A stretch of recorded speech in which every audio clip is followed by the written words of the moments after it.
I was paid to drive medical supplies through empty highways at night.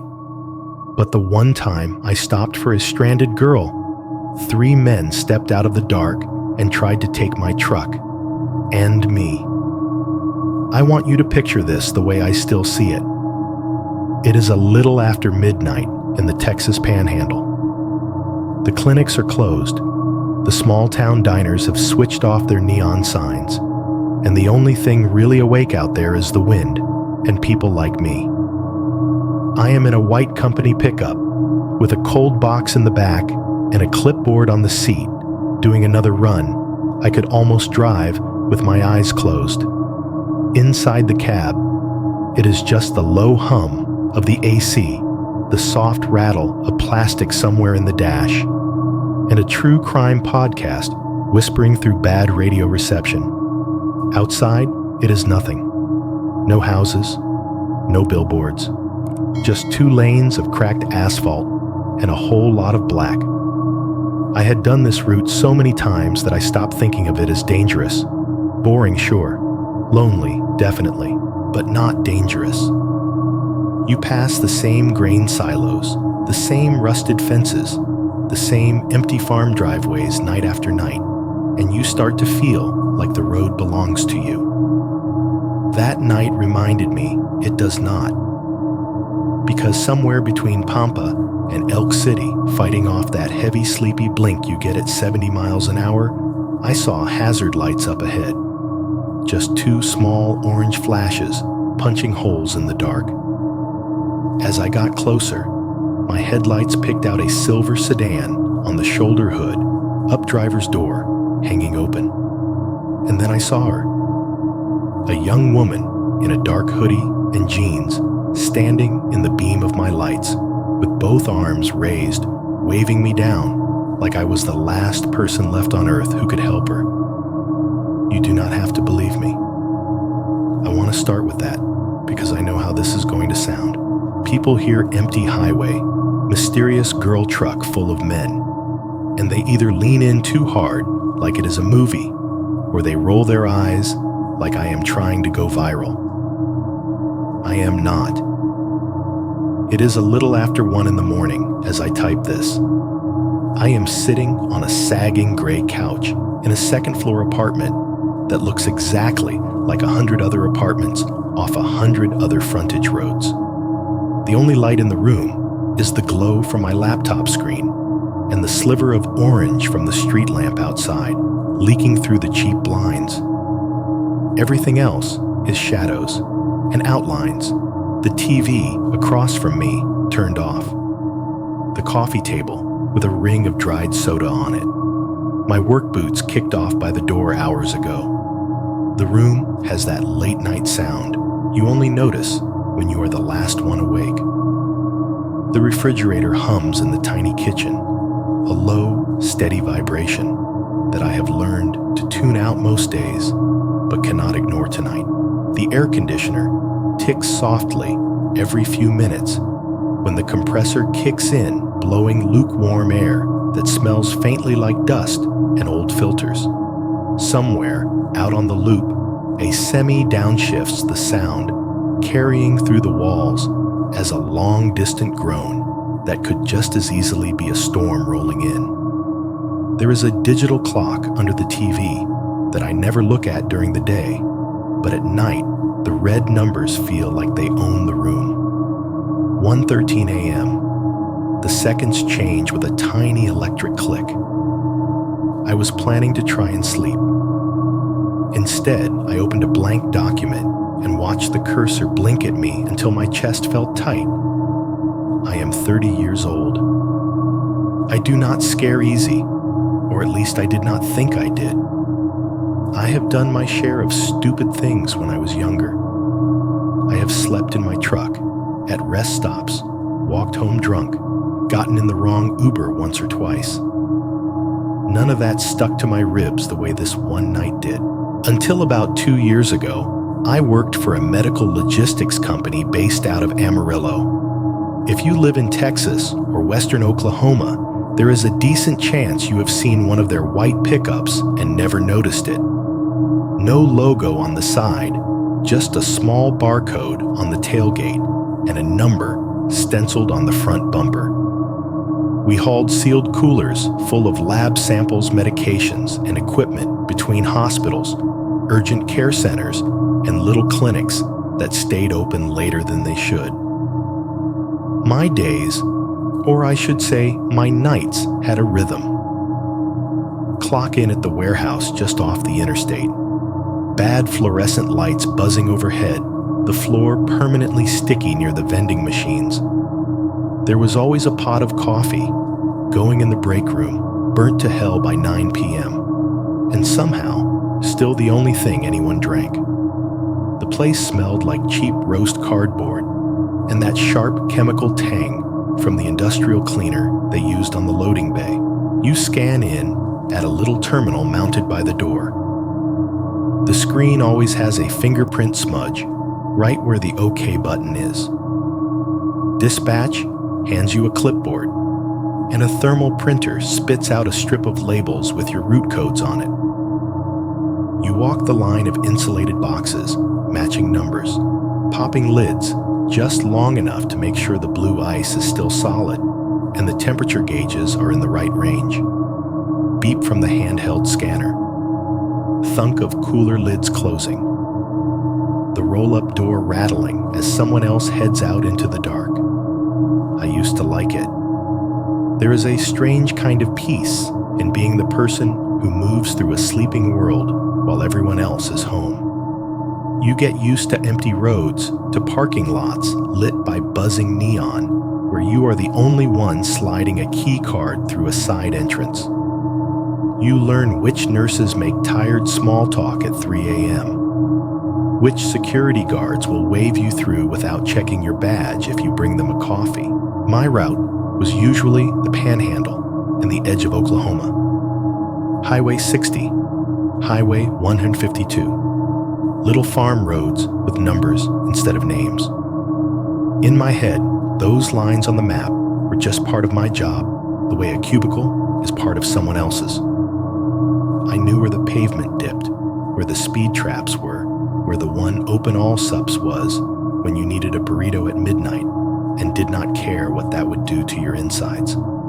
That is what I mean when I say I thought I knew those roads. I knew the gas stations with flickering signs.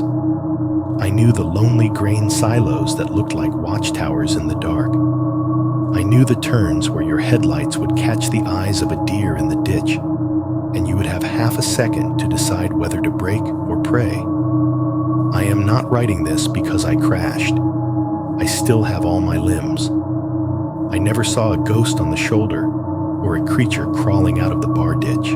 The scariest part of this story is that every single piece of it could happen in the real world in the same way to somebody else who thinks they are just doing their job.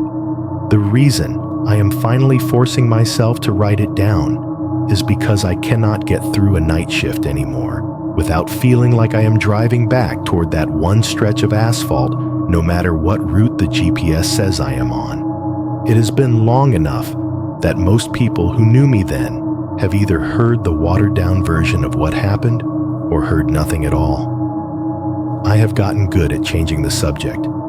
I have not gotten good at sleeping. In here, in this little box of an apartment, the sounds are all small and domestic. The soft clack of my fingers on the keyboard, the faint hiss of air through the vents, somewhere in the building water running through pipes as someone flushes a toilet or starts a load of laundry they should have done earlier. Every few minutes, another car rolls along the access road tires, whispering over the concrete, then fading away.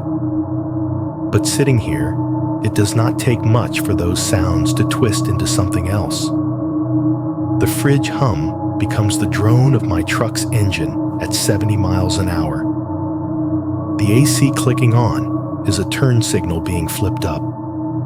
The distant cars outside could just as easily be a single set of headlights holding steady in my rearview mirror no matter how fast I go. I told myself for a long time that what I went through was about one night on Highway 152. A bad shift, a close call, something you put in a box and label past and try not to open again.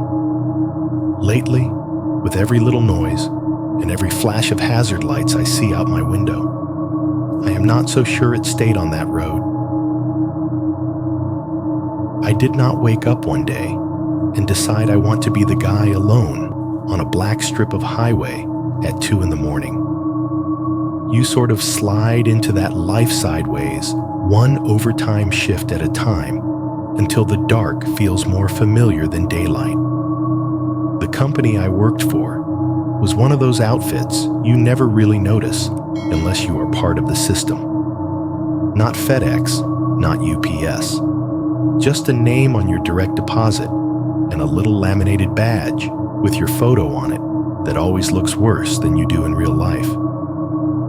The building sat in an industrial strip outside Amarillo, wedged between a tire distributor and a place that sold prefab sheds. During the day, it looked forgettable. At night, under the buzzing sodium lamps, it looked like the last lit-up outpost before the world ran out. Night drivers were a special breed. The day guys got the short city routes, the clinic-to-clinic runs in Amarillo and Canyon, maybe a hop to Lubbock if they had seniority. The rest of us, the ones who did not complain about missing dinner or sleeping until noon, got the long routes, Panhandle loops, Oklahoma runs, out and back along 2-lane highways that might as well have been drawn with a ruler. Dispatch loved night people because we said yes to overtime. Pay was decent, not amazing. It was enough. They paid us by the mile plus a little extra for after-hours runs, which sounded cool until you realized after hours just meant when normal people are home watching TV. The more miles you took, the fatter your check. Simple math.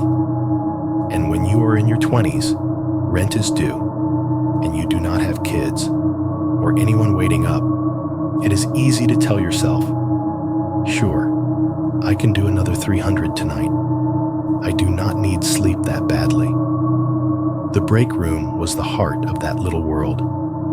A rectangle with scuffed linoleum, a mismatched collection of chairs, and a round table somebody had dragged in from a closing restaurant. 2 vending machines hummed against one wall, one for soda, one for snacks. The soda machine made a hollow metal king every time a bottle dropped loud enough to echo into the hallway. On the opposite wall, a peeling bulletin board held old OSHA posters showing cartoon workers lifting with their legs, not their backs, and a bright orange sheet reminding us how to recognize a stroke. Overhead, the fluorescent lights had that faint, constant flicker that gives everything a greenish tint. There was always a pot of coffee going cooked down to sludge by midnight. You drink it anyway because you are not really chasing flavor. You are chasing the feeling of doing something to stay awake. I am not a social guy. I have friends, sure, but I am not the type to hold court in a break room. Most nights, I would clock in, grab my route sheet, listen to the dispatch spiel, then sit with my back to the wall, scrolling on my phone while the other drivers swapped stories. I would nod when it felt appropriate, throw in a damn here and there, but I did not chase the spotlight. The other drivers called me Quiet Ben, which is the kind of nickname you get when people cannot find anything else to define you by. The truth is, I like the driving more than I like the people. There is something addictive about being in your own little metal bubble with nothing but a line of white paint stretching ahead of you and a voice in your ear. For me, that voice was usually some podcaster talking about unsolved murders or missing persons. I have driven hundreds of miles with some stranger's voice calmly describing dismembered bodies and botched investigations while my headlights carved out a cone of light in the dark. I used to think that made me tough to scare. When you listen to enough true crime, You build this weird armor where your brain categorizes horror into entertainment and real life, and you always assume you are on the safe side of that line. Ghost stories, demons, whatever. If it does not leave physical evidence, it did not happen. That was my attitude. I remember saying, once, half joking, half not, if anything gets me, it will be a drunk driver or a semi that did not check his mirrors. Monsters are not real, just idiots. And I meant it. I honestly believed people were only dangerous in random sloppy ways. Wrong place, wrong time. A bar fight that spills into the parking lot. A robbery that goes sideways. Not planned, not coordinated, not waiting for someone like me. Highway 152 was one of my regular veins through that part of the map. On paper, it is just another state route. In reality, at night it feels like somebody stretched a piece of black rubber between a handful of forgotten towns and never bothered to add lights. No median lamps. No reflective signs every few hundred yards like on the interstate.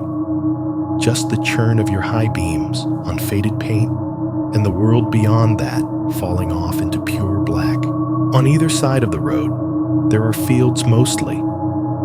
In the daytime, you can see the rows of crops or the stubble of harvested grain.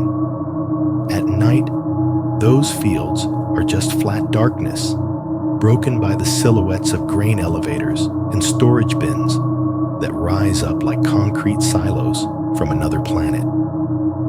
If the moon is out, you might catch the glint of metal on a pump jack, nodding up and down in the distance, dipping its head like something big and mechanical, taking a slow drink. Towns exist out there technically, little clusters of trailers and tired houses with a single gas station that still has a working sign. Some nights, you drive through one and catch a flash of a glowing beer sign in a bar window, or the quick blur of someone smoking on a porch. But between those dots, there is a whole lot of nothing. Just wide spots in the road, sometimes a hand-painted sign for a liquor and bait shop that has been closed for years, the letters half missing. When you are the only one on that stretch, the world shrinks down to your cab and what your headlights can touch. Sounds matter more. The constant shh of your tires against the asphalt becomes a metronome in your head. You hear every little rattle in the dash, every squeak when the suspension hits a rough patch. The AC fan ticking over on low. The tiny click of the turn signal when you nudge it up to change lanes, or when you forget to cancel it and it ticks for a mile before you notice. Some nights, the radio cuts out entirely. You drive far enough from Amarillo that the station you were half listening to dissolves into static. That white noise has its own kind of weight when it fills the cab. I used to flick between stations, scanning past Spanish music country preachers, screaming about sin, until I hit something I could tolerate. There were stretches, though, where all you get is fuzz, and the occasional ghost of a voice that fades in and out like someone talking through a pillow. I had close calls before that night. You do not spend much time on rural highways without collecting them. A coyote darting across the lanes just beyond the reach of your beams, all sinew and sharp angles, gone before your foot even finds the brake. A deer frozen at the edge of the road, eyes burning white in your lights, deciding at the last second whether to bolt towards you or away. Once a pickup ahead of me started drifting over the center line, then overcorrected, weaving like the driver was falling asleep or drunk. I backed way off and watched him wobble into the distance, my grip on the steering wheel tight enough to make my fingers hurt. Those moments get your heart rate up. They make you mutter Jesus under your breath and pay attention for another 20 miles. But they do not follow you home. They do not sit on the couch with you years later while you type, making the hair on your arms stand up when you hear a car outside. There was one other thing, though. One I did not think about much until later. A few months before the night I am really writing about, I was headed back from a late drop. It was after midnight, sky moonless road, empty. I came over a small rise and saw hazard lights flickering ahead. On the shoulder, a dull orange stutter against the dark. As I got closer, I saw a dark SUV pulled off with its hood up and a figure standing beside it, with their phone raised to the screen, a tiny blue square in their hand. I did what I always told myself I would do. I kept going. I told myself a dozen things in those few seconds. I am on company time. I am hauling medical samples they need to get to the lab. I do not know who that is. They might be fine. Someone else will stop. There is reception out here. They can call for a tow. I did not look in the rear-view mirror until the hazard lights were just a faint blink behind me. The cabin felt colder after that. I turned my podcast up and focused on the lines on the road, and by the time I hit the city limits, I had mostly convinced myself I had done the smart thing, the safe thing. That is how it works out there. You make a choice, and the road swallows it. No immediate consequence. No ominous music. Just more miles. When I think back on it now, what bothers me is not that I did not stop that time. What bothers me is that the night I finally did, there were already people waiting for someone exactly like me to make that decision. The thing about choices on the highway is that most of the time, you never find out if they mattered. You speed up, or you slow down. You change lanes, or you do not. And the road just keeps unrolling under you. Like it does not care either way. It lets you believe that. There was a night months before everything where I made a choice that did not feel like anything at the time. It did not turn into some dramatic scene. Nobody screamed. Nobody bled in front of me. It was just me, a dark stretch of a 152, and a pair of blinking lights.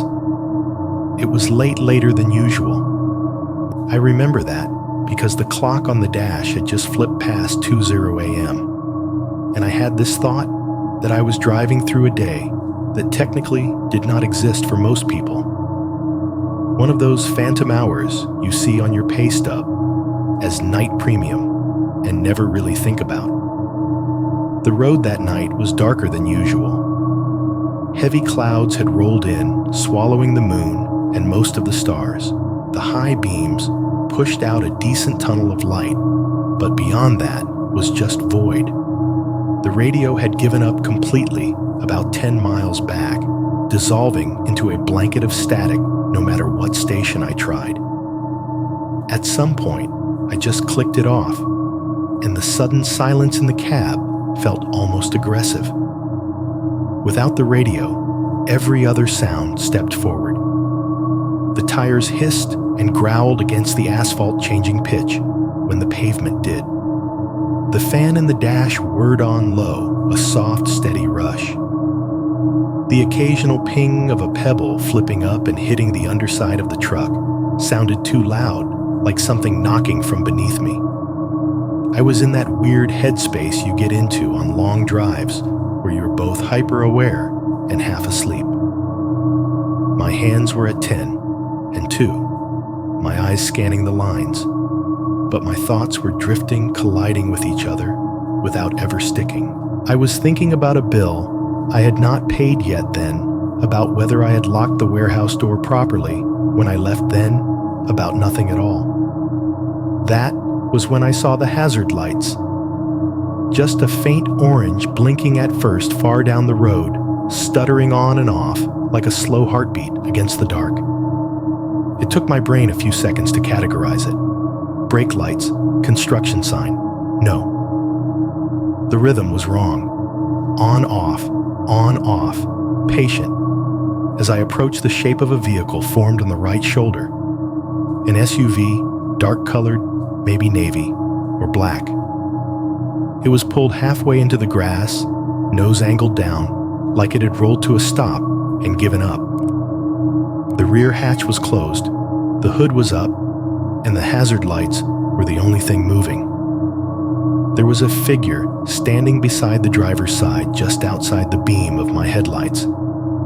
I could see the silhouette of a person, shoulders hunched, one arm lifted, a phone clutched against the side of their head. The screen glowed a pale blue square near their ear. They were not waving, not jumping up and down, just standing there as I came on. I had maybe 6 seconds between recognizing what I was looking at and passing them. In those 6 seconds, 2 different narrators kicked in inside my skull. One of them said, "That is somebody in trouble. Nobody else is out here. You have a truck. You have a phone. You could at least slow down, roll down the window, see if they need you to call someone." The other voice, the one I had been feeding with all those horror stories and news articles, said, "No, you do not know who that is. You do not know if they are alone. You do not know if that SUV is even theirs. Keep going. You are not a hero. You are a guy making $16 an hour with a cooler full of blood samples and paperwork that needs timestamps." I remember my fingers tightening on the wheel, the leather creaking softly under my grip. My foot stayed where it was, steady on the gas. I did not signal. I did not tap the brake. I kept my eyes on the lane and let the SUV slide from my peripheral vision to my side window to my rearview mirror. For a moment, as I drew level with them, the hazard lights lit up the side of the road, and I saw the person's face in profile. Just a flash. I could not tell you their age, their gender, their expression. It was like seeing a portrait in a strobe light there and gone before my brain could file it properly. Then they were behind me, shrinking in the mirror.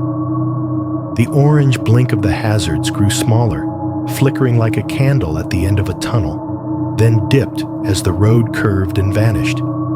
That was it. I did not hear them shout. No one ran into the road. They did not throw anything at the truck or bang on the side. The world did not try to punish me for not stopping.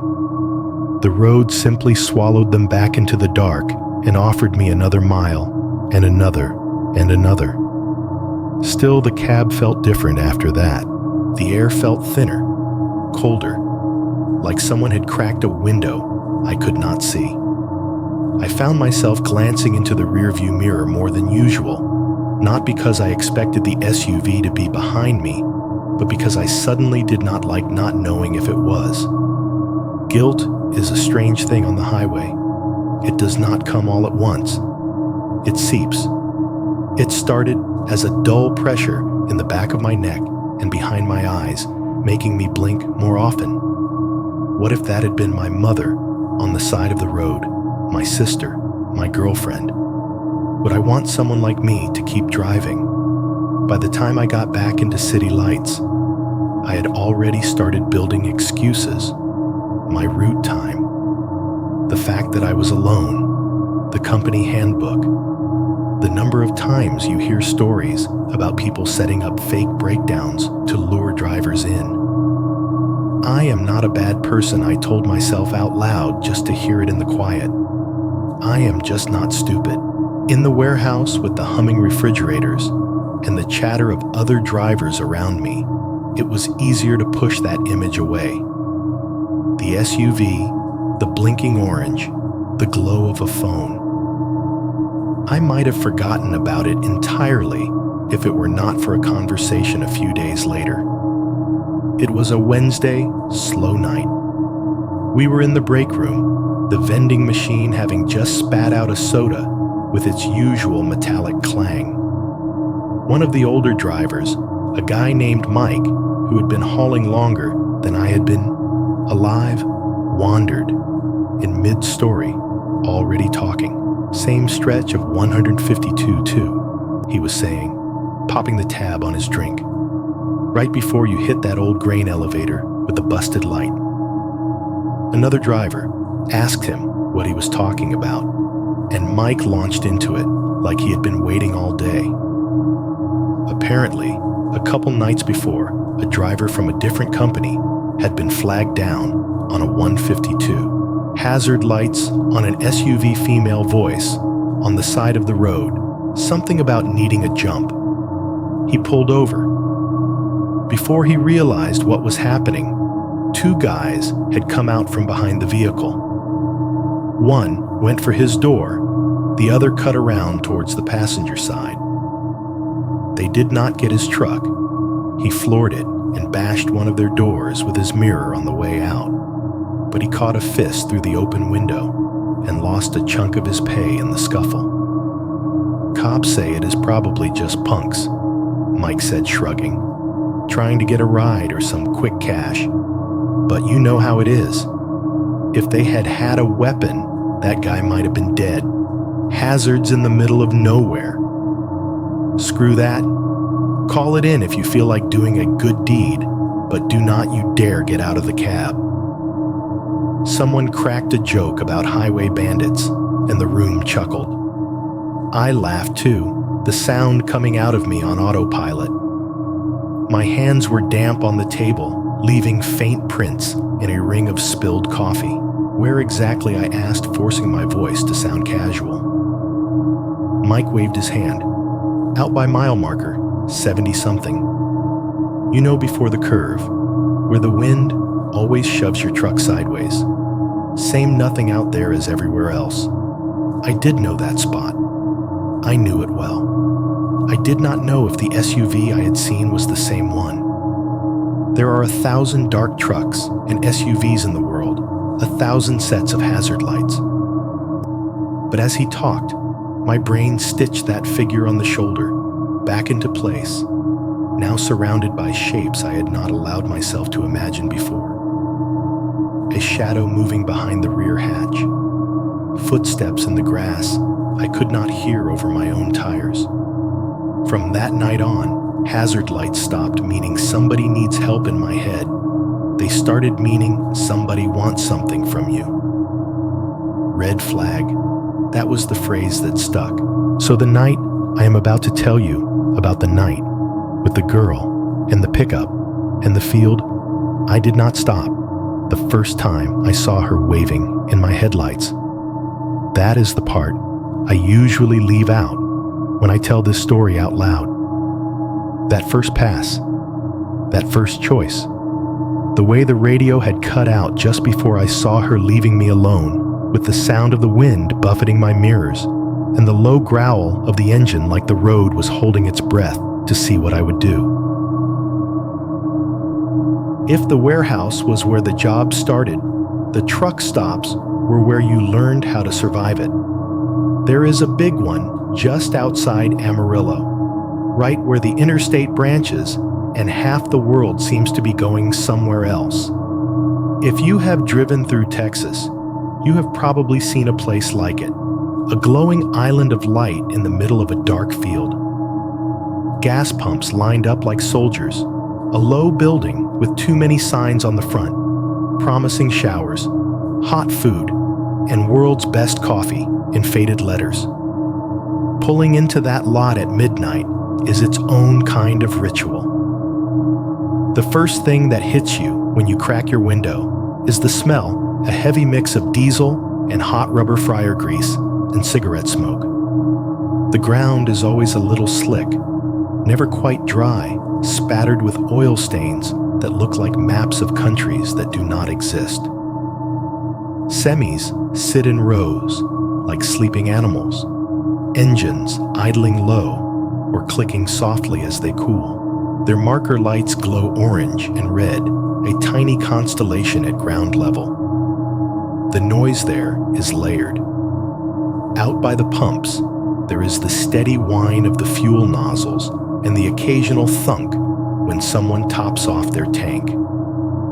Every few minutes, the loudspeaker crackles to life with some bored cashier's voice calling out a shower number or an order. Shower 3 is ready. Order 72 cheeseburger and fries, your order is up. Doors slam. Air brakes hiss. Somewhere nearby, an ice machine drops a load of cubes with a hollow crash that makes you think for a heartbeat that something heavy fell off a truck. Step inside the building, and the sounds change, but not by much. The lights are too bright, that same buzzing fluorescent glare you find in hospitals and big box stores, flattening out the night into something that looks like it never ends.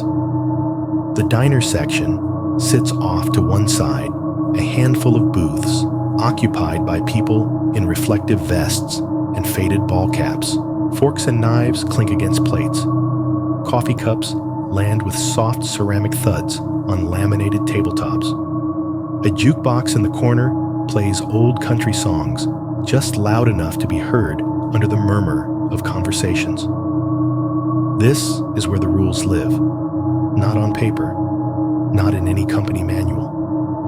In the mouths of men and women hunched over late-night pancakes and bottomless coffee trading stories that might be half true and half bluff.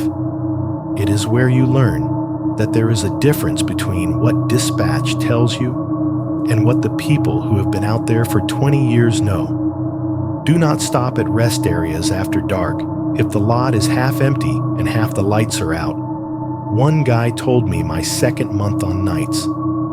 He was a big man with a gray beard and hands like he could twist your head off without trying. Bathroom or no bathroom. If it looks bad from the exit ramp, it is worse up close. Do not open your door. If someone knocks on your cab window. Another driver added stirring sugar into his coffee until it sloshed. I do not care if they are crying or holding a baby. Crack the window if you feel you have to. Talk through the glass. But the second your foot hits the pavement, you just gave them home field advantage. There was always someone with a story to back up a rule. A guy whose cousin got pulled right out of his truck at a dark rest stop because he opened the door to see what the noise was.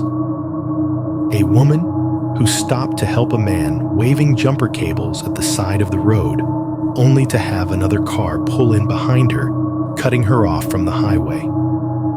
A kid just starting out who pulled off when he saw a need help sign in a pickup window and ended up with a gun in his face while they cleaned out his wallet and phone. You start hearing the same patterns, the same phrases. Never believe anyone who tells you something fell off your truck if you did not feel it. If somebody really needs help, they can call 911 just like you. Anytime a stranger steps into your light after midnight, you treat that like a threat until they prove otherwise. My favorite meaning, the one that sounded the most like a joke, was about the honey traps. Watch out for the pretty ones, an older woman said, once jabbing a fork at me from across the table. She had laugh lines around her eyes and a voice roughened by years of smoke and bad coffee.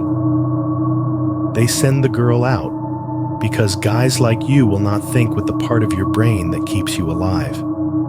She knocks on your door, asks for a ride, says her phone is dead. Meanwhile, her friends are waiting where you will not see them until it is too late. The others laughed.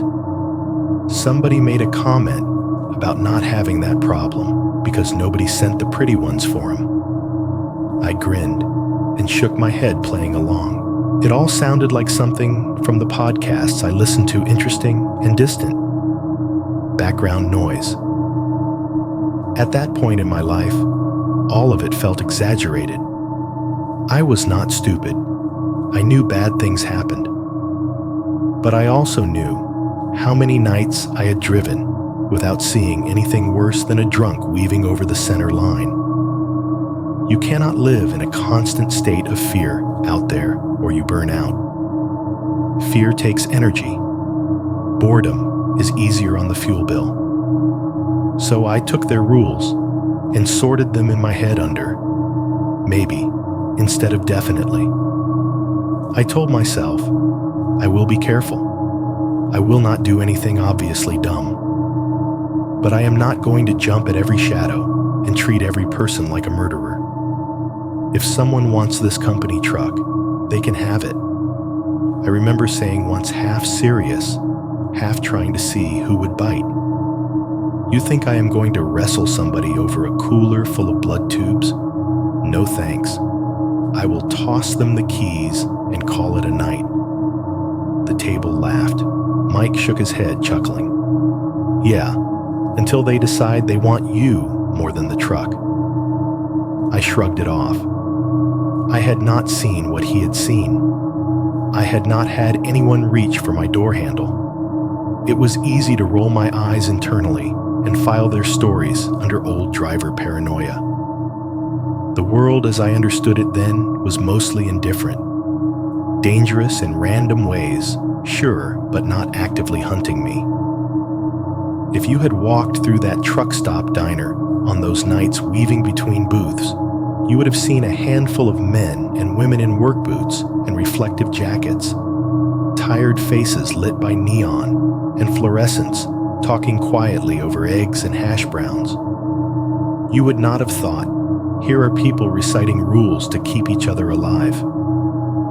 You would have thought, here are just workers, unremarkable. But those rules seep into you, whether you mean to let them or not. Later, when I was back out in the dark, the voices from those nights would replay themselves at odd times. Catch yourself staring too long at a rest area entrance with only one car in the lot. You hear the warning about broken lights. Hear something tap against the side of your truck when you are parked. You remember the stories about guys dragged out of their cabs. Even then, though, I thought of those stories the way you think of lightning strikes or plane crashes, real but rare and never yours. It is funny, in a bleak way, to look back at that version of myself, sitting under the humming lights, listening to those rules, and thinking they belonged to other people's roots, other people's nights. Because the truth is, by the time you know which rules matter, it is usually because you have already found out what happens when you brush one off. There is one story from those diner nights that will not leave me alone. It did not seem that special at the time. It just kind of slid into the pile with all the other half-true horror stories drivers tell to pass an hour. But it is the one that comes back the loudest when I think about the girl I saw on the side of 152. It was raining that night. Not the violent kind of storm that makes the news, just a steady cold sheet of water that turned the truck stop parking lot into a shimmering reflection of the neon signs. You could hear it drumming on the metal roof in a constant soft roar every time the diner door swung open. The air inside smelled like wet denim and coffee that had been reheated one too many times. There were 6 of us crowded around 2 tables shoved together near the window. The glass had a foggy band along the bottom where wet jackets leaned against it. My jacket was dripping on the back of my chair. My boots left faint damp prints on the linoleum that slowly disappeared as they dried. Mike was there, of course. He was in his usual corner spot, the one where he could see both the door and the counter without turning his head. Across from him sat a lanky guy named Ray, who drove tankers and had this permanent squint, like he expected the world to do something stupid at any moment. I was wedged in on the end closest to the aisle with a plate of eggs going cold in front of me, while I pretended to care more about my phone than about the conversation. The jukebox in the corner was playing some old Hank Williams song, low enough that you could only catch every third word. An ice machine in the next room dumped a load with a crash. that made everyone pause for half a beat before picking their sentences back up. The whole place had that too bright, too awake feel of a spot that never closes. It was Mike who steered the talk into the lane. It always seemed to drift back to bad nights, close calls, things that still had teeth in the memory. Y'all remember Johnny? He asked stirring cream into his coffee. His spoon clinked against the ceramic, slow and rhythmic. Ran out of Lubbock for a while, then switched over to that outfit, down in Odessa. Ray snorted.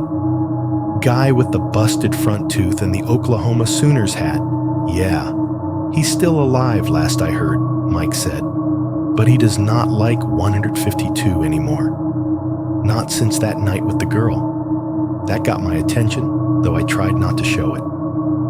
I put my phone face down and picked up my fork, just something for my hands to do. What girl? One of the other drivers asked a younger guy I did not know well. He had that eager look people get when they think they might be about to hear something juicy. Mike sat back, letting the question hang for a second. He liked an audience, but he never really milked it. He just took a breath and started talking in that steady, matter-of-fact tone that made even his tall tales sound like police reports. Johnny was coming back east late, he said. Same stretch we all hate. Out past that busted elevator before the curve that tries to shove you into the ditch. Middle of the night, light rain. He sees a car on the shoulder up ahead. Hazards on. Hood up. You know the setup. I felt something tighten in my shoulders. I did know the setup. He's already tired, Mike went on. Got 2 more hours to go. First instinct is to keep his foot on the gas, but as he's about to pass, he sees her. Mike made a little gesture with his hand, like revealing something on a stage. Girl in a yellow raincoat, he says. Not old, not a kid. Ain't holding a sign, ain't crying. Just standing there with her arm half up, like she cannot quite bring herself to wave, staring at him as he comes around the bend. Headlights hit her, and she looks straight through the windshield at him, he says. Right at him. Like she was waiting specifically for his truck. The rain on the roof seemed to get louder for a moment, as if the building leaned in too. He goes past.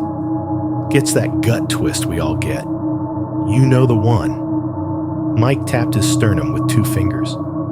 Makes it maybe 10-15 minutes down the road. Listening to the wipers, thinking about his little girl back home. Starts feeling like he did a bad thing. Like he drove past a burning house and pretended not to see the smoke. So he cusses himself out, hits the next wide spot, and turns that rig around. Idiot, Ray muttered, but there was no real heat in it. Just habit. When he gets back to where she was, Mike said, there is nothing there. He let those words sit. No car, the young guy asked. No car, Mike said. No girl. No hazard lights. Just a bare patch of gravel and mud on the shoulder. Rain's light, but not that light. You can still see tracks. And there are some. Fresh tire marks swerving off and back on the asphalt a little ways ahead, like someone pulled over in a hurry or pulled back out in a hurry. He cannot tell. But where that car was, just a mess of footprints in the wet dirt. He traced a little spiral pattern on the table with his index finger as he talked coffee sloshing in his cup when his hand bumped it. He says some of the prints looked small, like the girl's. Mike continued, and some looked bigger, like someone else had been there too. Moving around, no neat line, no straight path, just chaos. Heel marks, toe digs like people had been twisting and turning, maybe falling. Think of a bunch of kids trampling fresh snow, like that, only in mud. The younger driver shifted in his seat, suddenly more interested in his plate. I could feel my own pulse in my neck, a slow, steady drum under my collar. Any blood, someone asked, half joking, half serious. Mike shook his head. He did not see any blood. No phone dropped, no purse, no broken glass, just footprints, and nothing else on that stretch for miles. No house lights in either direction, no side roads, just the dark. What did he do, I asked before I could stop myself. He sat there with his hazards on for a minute, Mike said. Then he turned them off and drove back to his yard and tried to sleep. Said he told himself she must have gotten a ride with someone else. Maybe the car started back up. Maybe she had friends right behind her. A dozen maybes. He took a slow sip of coffee, eyes distant for a second. But he also said, Mike added quietly, that when he walked back to look at those prints, he kept having this feeling like whatever had happened there had happened fast.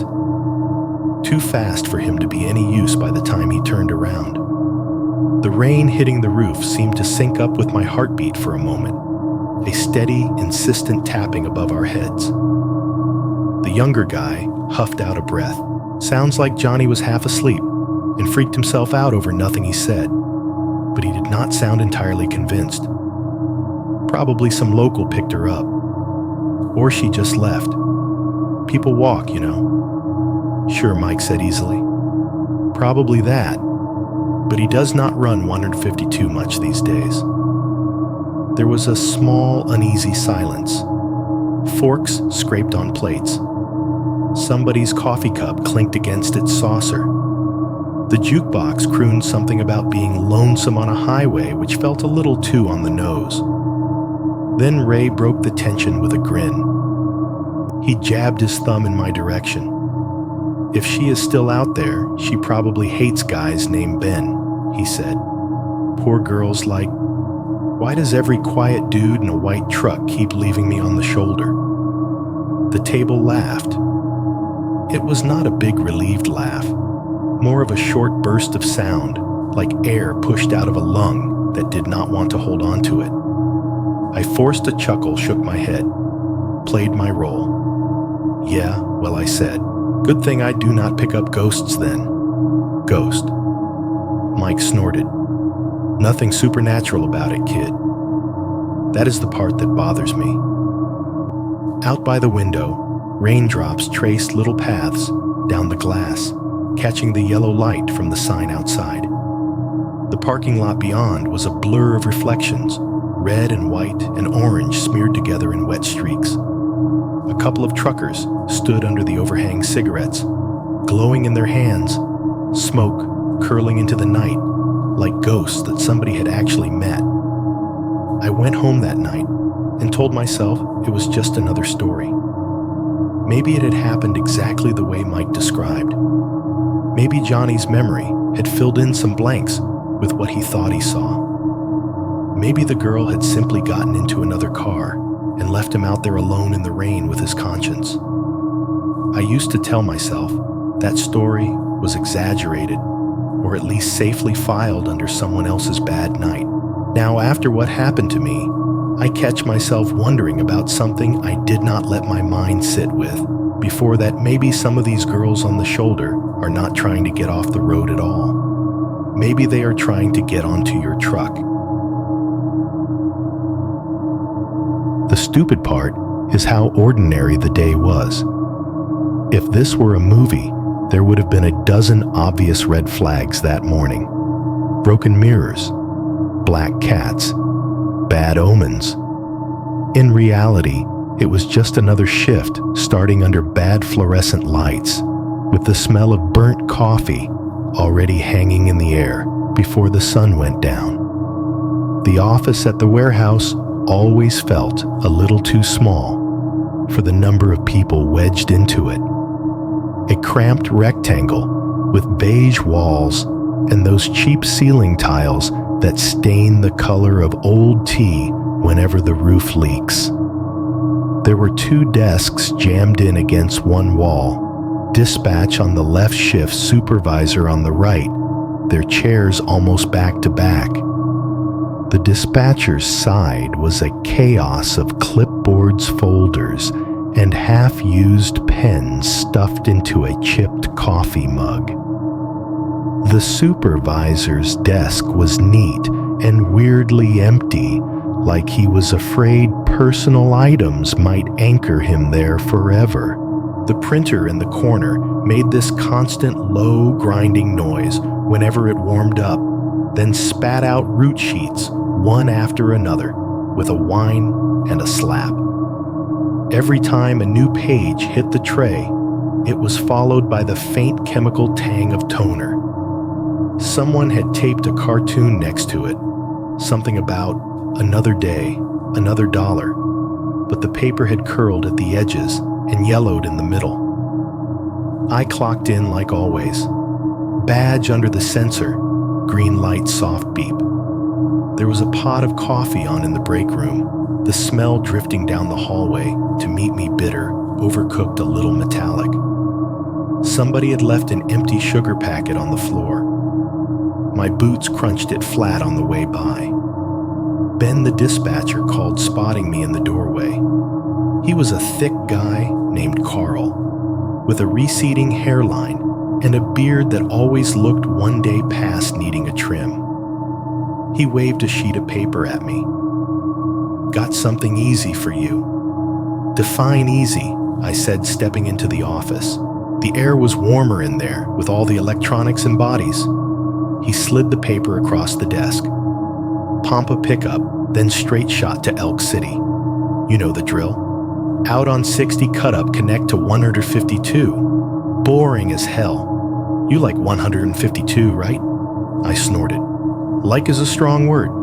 Pays the same either way? He shrugged, taking a noisy sip of his coffee. Clinic in Pampa said they might be a little behind on their late samples, so do not freak out if they are not ready right at 10. Just don't marry their lobby chairs, okay? We got other runs stacking. Behind him, the printer chirped and started spitting out labels. The sound had the weird effect of turning my brain onto autopilot. Root sheet, cooler numbers, signatures, all the little rituals that made up a night's work.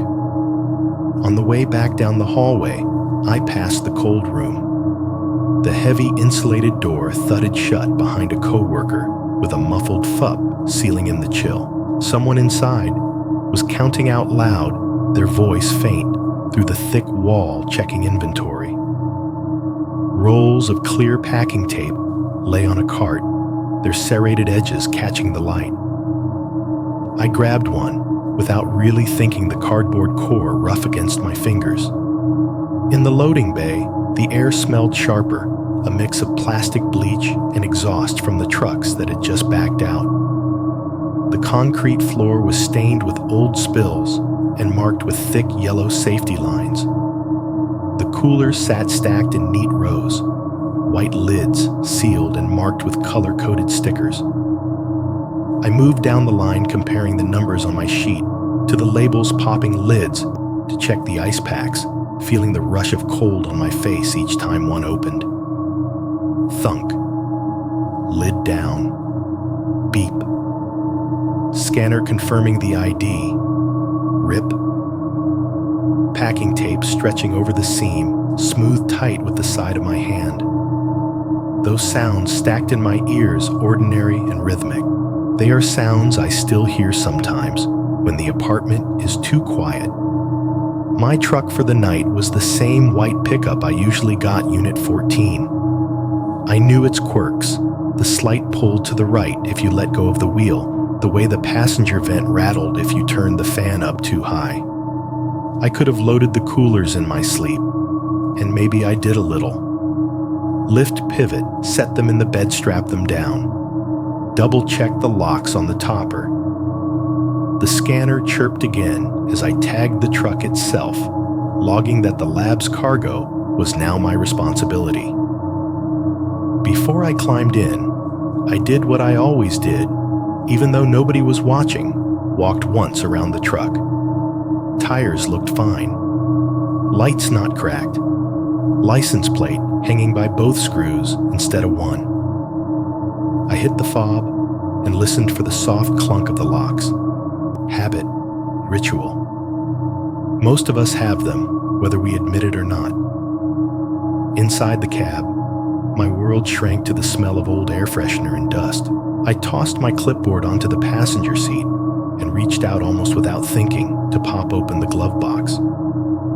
It dropped with that light, hollow plastic sound, revealing the usual mess registration insurance card, a few crumpled napkins, a mini flashlight with dead batteries, and the Glock. It sat there in its little Kydex holster, half wedged under the papers. Black metal mat, finish familiar.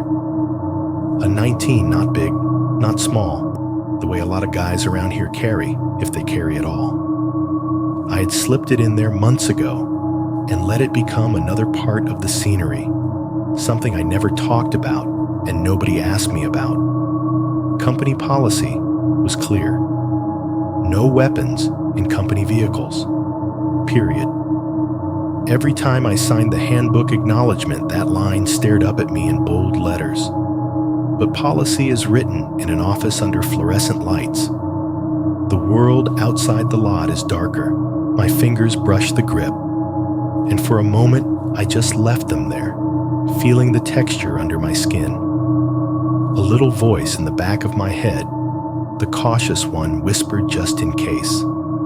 Another voice, the one that had listened to all those truck stop rules, added, and maybe because you have heard too many stories to be out there with nothing. I closed the glove box with a soft thud. Out of sight, out of mind, at least on paper. By the time I pulled out of the lot, the sky over Amarillo was already losing its color. A deep blue, fading at the edges into black. The city lights glowed behind me in the rearview mirror, a smear of orange and white. Out ahead, the road stretched into the kind of darkness that feels less like an absence of light and more like something deliberate, like a curtain someone pulled across the world.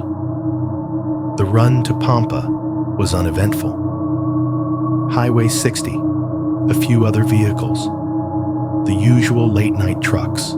The radio actually cooperated for once, the station holding on as I drove past familiar exits and the occasional lone billboard advertising lawyers or lottery tickets. The clinic sat on the edge of town, a low building with its name backlit in soft blue letters.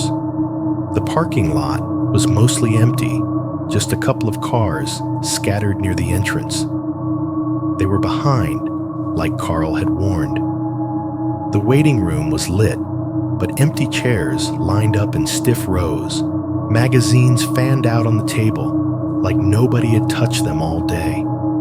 The air smelled like hand sanitizer and that weird too clean scent of medical offices, like plastic and fear. A TV mounted in the corner played some muted late-night show with captions scrolling along the bottom. A tired-looking nurse in scrubs apologized 3 times while I sat by the door, the cold from the cooler seeping up through the soles of my boots. Somewhere in the back, I could hear a centrifuge spinning, the faint whine rising and falling. A label printer chattered, adding names I did not know to samples I would never see directly. Every now and then, a door swished open, spilling out a rectangle of brighter light and a hint of voices before closing again. By the time they finally wheeled out the last cart of specimens, it was later than it should have been. I signed where they told me to sign, loaded the additional cooler, and checked my watch. A few minutes past 11 when I pulled back out onto the main road. Leaving Pampa at that hour felt different than leaving Amarillo. Smaller town, fewer lights. It did not take long for the street lamps and storefronts and glowing traffic signals to fall away behind me. The last gas station on the edge of town, its sign flickering between prices, slid out of my mirrors. Ahead, past the final stoplight, the road narrowed. The noise of the town faded like somebody slowly turning the volume knob down on the world. And then in a way I have thought about a lot since the night clicked into place around me. The engine settled into a low, steady rumble. The tires found their tone on the rougher country pavement. The wind nudged the mirrors with soft, insistent fingers. The radio signal faltered, static creeping in at the edges of the song, playing like something trying to bleed through. Above me, through the windshield, the sky opened wide. It was one of those panhandle nights where the air is so dry and clear that the stars look like someone spilled salt across a black table. The kind of sky that makes you feel small in a way that is equal parts beautiful and unsettling.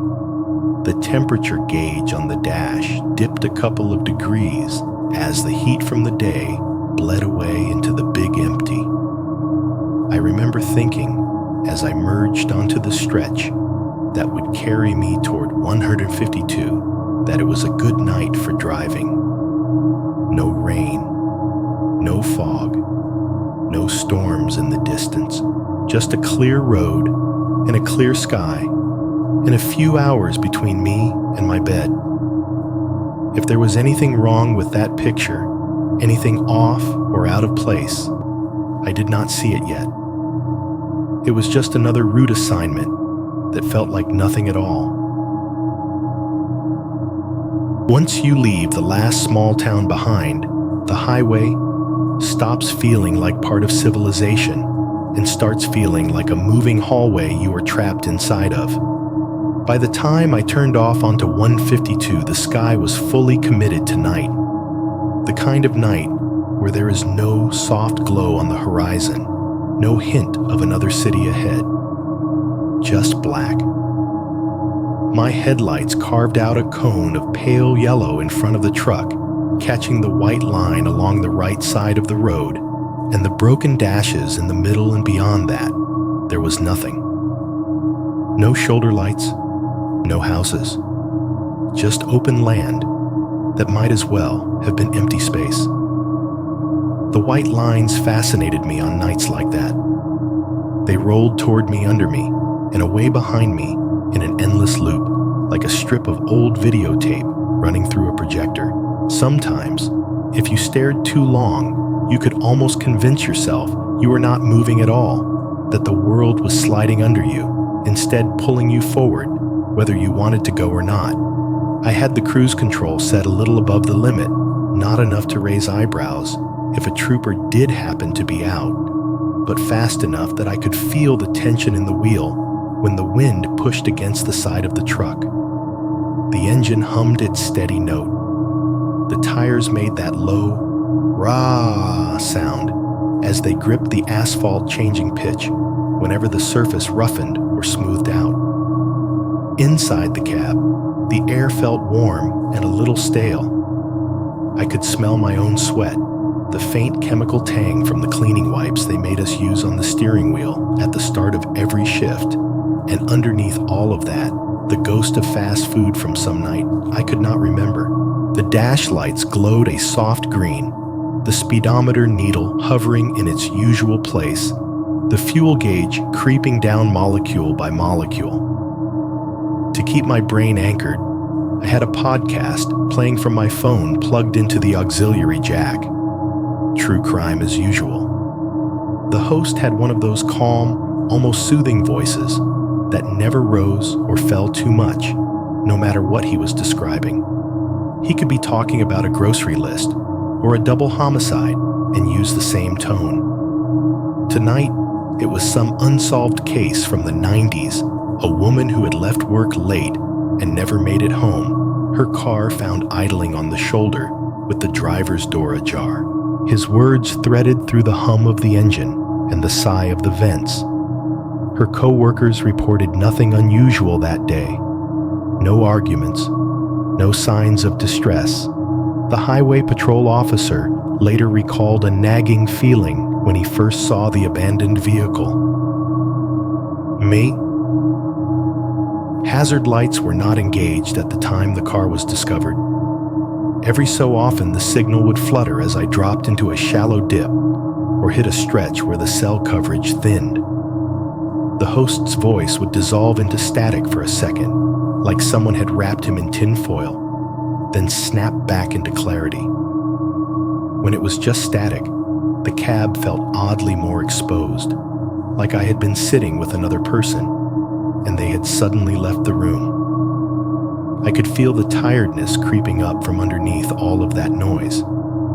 It starts subtle always, not as a sudden crash, but as a gentle loosening of everything that holds you upright. My shoulders felt heavier against the seat. My hands loosened on the wheel between small course corrections. My eyes started to blur a little around the edges of the light, the darkness on either side of the road softening like smudged charcoal. Every blink took a fraction of a second longer. Nothing dramatic. Just enough that when my lids came back up, there would be a moment where my brain had to catch up, where the scene in front of me did not quite match whatever it had drifted to in that split second of darkness. That kind of tired is dangerous in a way caffeine cannot touch. I rolled down my window a crack. The cold night air rushed in sharp and dry, carrying the dusty smell of fields and whatever chemical they had sprayed on them earlier in the season. The temperature difference between outside and inside made my eyes sting for a moment. The wind grabbed at the side mirrors, buffeting them with invisible hands, making a hollow woof-woof sound as it slipped past the frame. I leaned one hand toward the climate controls and thumbed the AC down a notch, letting the fan blast colder. The vents sighed louder, blowing air that smelled faintly like it had been sitting inside those ducts since the truck rolled off the lot. Goosebumps pricked along my forearms. I rubbed at the back of my neck, trying to massage some life into it. On the podcast, the host was describing tire tracks on a shoulder, the way investigators had tried to reconstruct a stranger's last moments based on marks in the dirt. There were indications that another vehicle may have pulled up behind hers at some point, though investigators were unable to determine whether this occurred before or after she disappeared. I reached forward and turned the volume up a little more for the company than for the content. I was not really following the details anymore. I just needed the rhythm of his words, the rise and fall of sentences, like waves hitting a shore I could not see. The road itself offered almost nothing to look at. Every few miles, a reflector on a post would flash back my own light, a brief white blink, like an eye opening and shutting. Here and there, the dark shape of a tree would loom up beside the road, then vanish behind me. Once the eyes of some animal, probably a coyote, flared bright at the edge of the ditch, then went out as it turned away. The world had narrowed so much that it might as well have been just me, the truck, and the 30 or 40 feet of pavement my headlights touched. Everything beyond that could have fallen away into a black pit, and I would not have known it from the way my hands kept the wheel steady. The longer you drive in that bubble, the easier it is to forget how fast you are actually moving. The speedometer said around 72. My body insisted I was barely crawling. My eyelids drooped again, this time when they shut the host's voice, faded out, as if someone had turned the dial down, and an image flickered behind my eyes. Not the road in front of me, but the break room, the bright diner, the muddy shoulder from Mike's story. A girl in a yellow raincoat, a cluster of footprints in wet dirt, hazard lights, blinking somewhere out of frame. I jerked them open, a jolt of adrenaline buzzing in my chest. The truck had drifted a few inches toward the center line. I corrected, without thinking, tires giving a little complaining as they rolled back over the painted stripe. "Stay with it," I muttered to myself, voice sounding too loud in the confined space. "Come on, not far. You have done this 100 times." My heart rate slowed again, but the echo of that tiny slide lingered. I flexed my fingers around the wheel, until the tendons in my hands ached. Out of habit, my gaze flicked to the rearview mirror. Nothing behind me but darkness and the faint suggestion of the road's twin white lines stretching back into it. No headlights, no other vehicles, no one to see how close I had come to nodding off. I have always thought that for most night drivers, the real killer is not weather or animals or drunk idiots. It is that soft, treacherous tired that tells you are fine 3 seconds before you are not. The kind where your brain starts slipping little dreams between the frames of reality, and you do not notice until the truck shudders over the rumble strip and snaps you back. I believed that wholeheartedly. I thought the thing most likely to kill me out there would be my own body deciding to shut down at 70 miles an hour. What I did not know yet, as the white lines rolled under my tires and the podcast host's voice bled in and out of static, was that there was something else out on that road that night, something awake and watching and willing to help that tiredness along in a way I never saw coming. I do not remember the exact mile marker where I first saw the lights. I just remember the color. I was watching the white spray of my high beams on the road ahead, counting the dashed lines without meaning to, when something different bloomed at the far edge of my vision. A faint pulse of red-orange low to the ground out past where the next curve should have been. At first, it flickered so softly, I thought it might be a reflection from my own dash, some glitch in my eyesight, a trick of tired eyes. But then it came again. On, off, on, off. Not like brake lights, which burn constant until someone lets up, and not like the shuddering flash of emergency vehicles.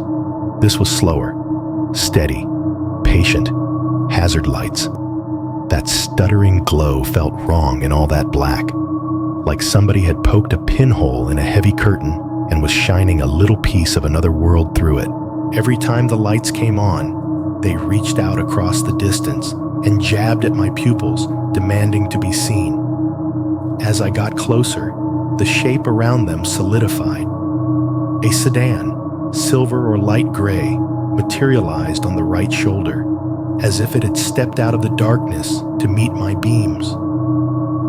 It was pulled partly onto the gravel, nose dipped slightly into the weeds, like it had rolled as far as it could and simply died there. The headlights were off. Only the hazards blinked, splashing dull orange against the wet-looking chrome of the bumper. The hood was up a dark rectangle angled into the sky, making the car look from certain angles like it had opened its mouth to scream and gotten stuck that way. The driver's door hung open a few inches, just enough to suggest someone had gotten out in a hurry. The interior light was not on. Whatever was inside was invisible from where I sat. And then in the sharp center of my headlight's beam, I saw her. She was standing just ahead of the open door, right at the edge where the asphalt surrendered to gravel and sparse grass. Jeans, dark but not black. A hoodie so navy it might as well have been a piece of the night stitched into clothing. Her hair was pulled up into a messy bun that cast a small uneven shadow on the side of her neck. Slung over one shoulder was a white tote bag, the canvas catching the light in a way that made it almost glow against everything else. Her arms were up, not flailing, not windmilling, just raised hands, open palms, angled toward the oncoming lane in that universal gesture that sits somewhere between slow down and please see me. For a half second, as my beams locked onto her, she looked straight at my windshield. I could not see the details of her face yet, just the impression of eyes reflecting light like the eyes of an animal caught on the road. Only these did not widen in panic. They just held. Her body had a subtle tremor to it, a vibration that might have been from cold or fear or both. The night had turned properly cold by then, that dry panhandle chill that slides under your clothes without warning. The hoodie did not look thick enough for it. Her hands shook as she held them up. I could see that much, the fingers not quite steady in the beam. All of that registered in a flood, a snapshot compressed into the space of a few seconds as my truck ate up the last few yards between us. My foot did not move to the brake. Every rule, every story, from the diner, every cautionary tale I had half laughed at, lit up inside my head in jagged flashes. Do not stop on the shoulder in the middle of nowhere. Do not pull up behind a broken down car if there is no one else around. You do not know who else is in the dark. You do not know who is watching. Mike's voice. The image of the muddy shoulder with too many footprints, the company's policy about staying with the vehicle, about not putting yourself in unnecessary danger. All of it rose up at once like a choir of warning. I heard my own voice too, from some past night joking across the diner table. If someone wants this truck, they can have it. I thought about the Glock in the glove box and the line in the handbook that said it should not be there. I thought about how quickly a situation on the side of the road could go sideways if the wrong people were hiding out of sight. Above all, that louder than any rational thought, something squeezed tight in my chest and whispered, "Don't. Just don't." My hands stayed steady on the wheel knuckles, pale where they wrapped the leather.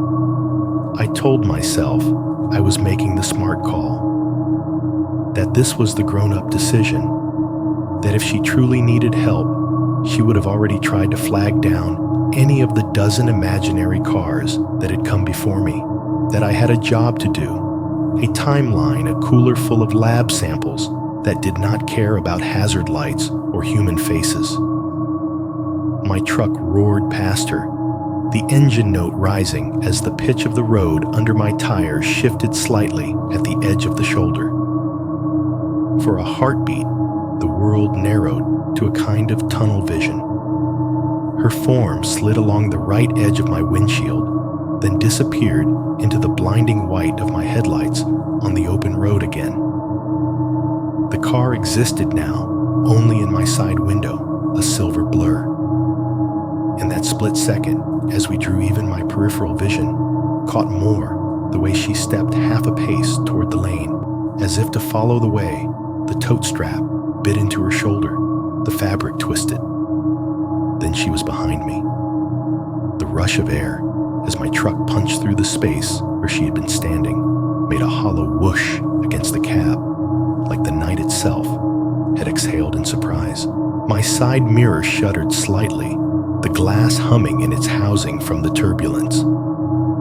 In the rearview mirror, the hazard lights pulsed on, off, growing smaller, each blink weaker as the distance stretched. For a few long seconds, they looked like a pair of distant eyes winking slowly, unwilling to close completely. My throat felt dry. I caught myself licking my lips, the taste of recycled air, and the ghost of the cold outside. "Don't stop," I said out loud, just to have something in the air, other than the sound of my tires and the faint buzz of the dashboard. Hearing my own voice made it feel more like an order than a thought. "Don't be stupid. You heard the stories. You know better." The memories piled up a quick montage in my head. Mike telling us about Johnny turning around too late. The bulletin about attempted robberies on rural shoulders. The way every driver who had ever been jumped started their story with, "I thought I was just being nice. Not me, I thought. Not tonight." In the next breath, guilt elbowed its way in hot and immediate. What if she really is stranded? What if her battery died and her phone went with it? What if the next set of headlights she sees does not slow down at all? I tightened my grip on the wheel until I could feel the texture of the leather pressing lines into my skin. You are not a rescue service? The practical part of my brain shot back. If you stop and something goes wrong, there is nobody to call for you either. You are not the hero of the story. You are just a guy with a route and a cheap paycheck. The hazard lights in the mirror shrank to pinpricks and then to nothing. I kept glancing back anyway, long after there was no sign of them. Sometimes the darkness along the shoulder would shift in my imagination, and I would think for a split second that I saw that faint orange pulse again. It never reappeared. The engine's sound filled the cab again, steady and oblivious. The podcast host's voice crackled back to life through the speakers, as if he had not been interrupted by anything more serious than a dead zone. Investigators would later note that no witnesses came forward to report seeing the victim's vehicle on the shoulder in the hours before it was found. Static nipped at the edges of his words, then smoothed out. The windshield showed me nothing but the road ahead and the halo of my own headlights. For several miles, the only extra sound was my own breathing, a little too loud in my ears. The whoosh of the wind along the sides of the truck. The roar of rubber on pavement. The steady mechanical rhythm of the turn signal clicking when I flipped it on to take a gentle curve, even though there was no one out there to see it. Hazard lights. Girl in a dark hoodie. White tote. Don't stop. I told myself I had made the right call. I told myself that all the way down that black corridor of highway until the guilt grew heavier than the steering wheel, and the image of her standing there in my headlights refused to fade. By the time I realized how badly that decision was eating at me, the night had already decided it was not finished with either of us. Guilt does not slam into you all at once on the highway. It crawls up from the floorboards. For the first few seconds after I passed her, I was running mostly on adrenaline and habit. Eyes on the road, hands steady, letting the truck chew distance. The girl, the car, the hazard lights, they slid into the rear view, and then out of it, like everything else that lives and dies in those mirrors. But the thing about telling yourself you made the smart decision is that you have to keep repeating it for it to hold. You did the right thing, I thought. You do not know her. You do not know who else is out there. You are alone, and it is past 11, and this is not your problem. My eyes flicked down to the dash. 11:24 p.m. The fuel gauge needle sat just below 3/4. Plenty of gas, plenty of time. No looming excuse about running low or being late yet. Outside, the darkness pressed in against the glass. The shoulder blurred by in a gray stripe, then nothing but fields on either side. No headlights in front of me. None behind, not even a faint glow on the horizon. For all practical purposes, it was me, the truck, and the line of asphalt the state had laid down through nowhere. That should have been comforting. It was not. A thought slipped in sideways. What if that was Emily out there? I had not spoken to my sister in weeks. She lived 3 states away and barely texted back when I did reach out. But I could picture her clearly enough standing on the shoulder of some lonely road, phone-dead hazard, lights the only thing announcing she existed to the world. Arm up, hoping that whatever human being came along would choose to be more than just headlights passing by. Then came my mother, sitting in some old sedan that finally gave up the ghost on her way back from visiting a friend wrapped in her cardigan, trying to stay calm while the night got colder and no one stopped. My chest tightened. I shifted in the seat suddenly aware of how the seatbelt cut across my sternum. The podcast host was still talking, but his words had become underwater noise, blurred and meaningless. I reached forward and turned the volume down until his voice became a murmur under the sound of the tires. "Someone else will stop," I muttered. The phrase came out without me deciding to say it, like it was a line I had rehearsed long ago. Somebody closer. Somebody not alone. A cop. A local. The road did not offer any evidence to back that up. Mile after mile, there was no one. No opposing traffic. No distant truck lights. Nothing. Just my beams on tar and paint, and the occasional reflector post winking like a quiet accusation. I glanced at the clock again. 11:26. Had it really only been 2 minutes, it felt longer. In that time, my brain had already run through a handful of scenarios. Her car really was dead. Her phone had no signal. She was trying to make it to the nearest town before something worse than a dead battery found her. Or someone else was already watching from the dark, waiting for the right kind of truck to pull over, for the right kind of driver to be soft enough to stop. You do not know which I told myself. You never know which. That is the problem. My fingers drummed once on the steering wheel, then again. The cab felt too small, the air too thin. My foot stayed pressed to the gas, but it felt like pushing against a question instead of a pedal. Another thought hit harder this time.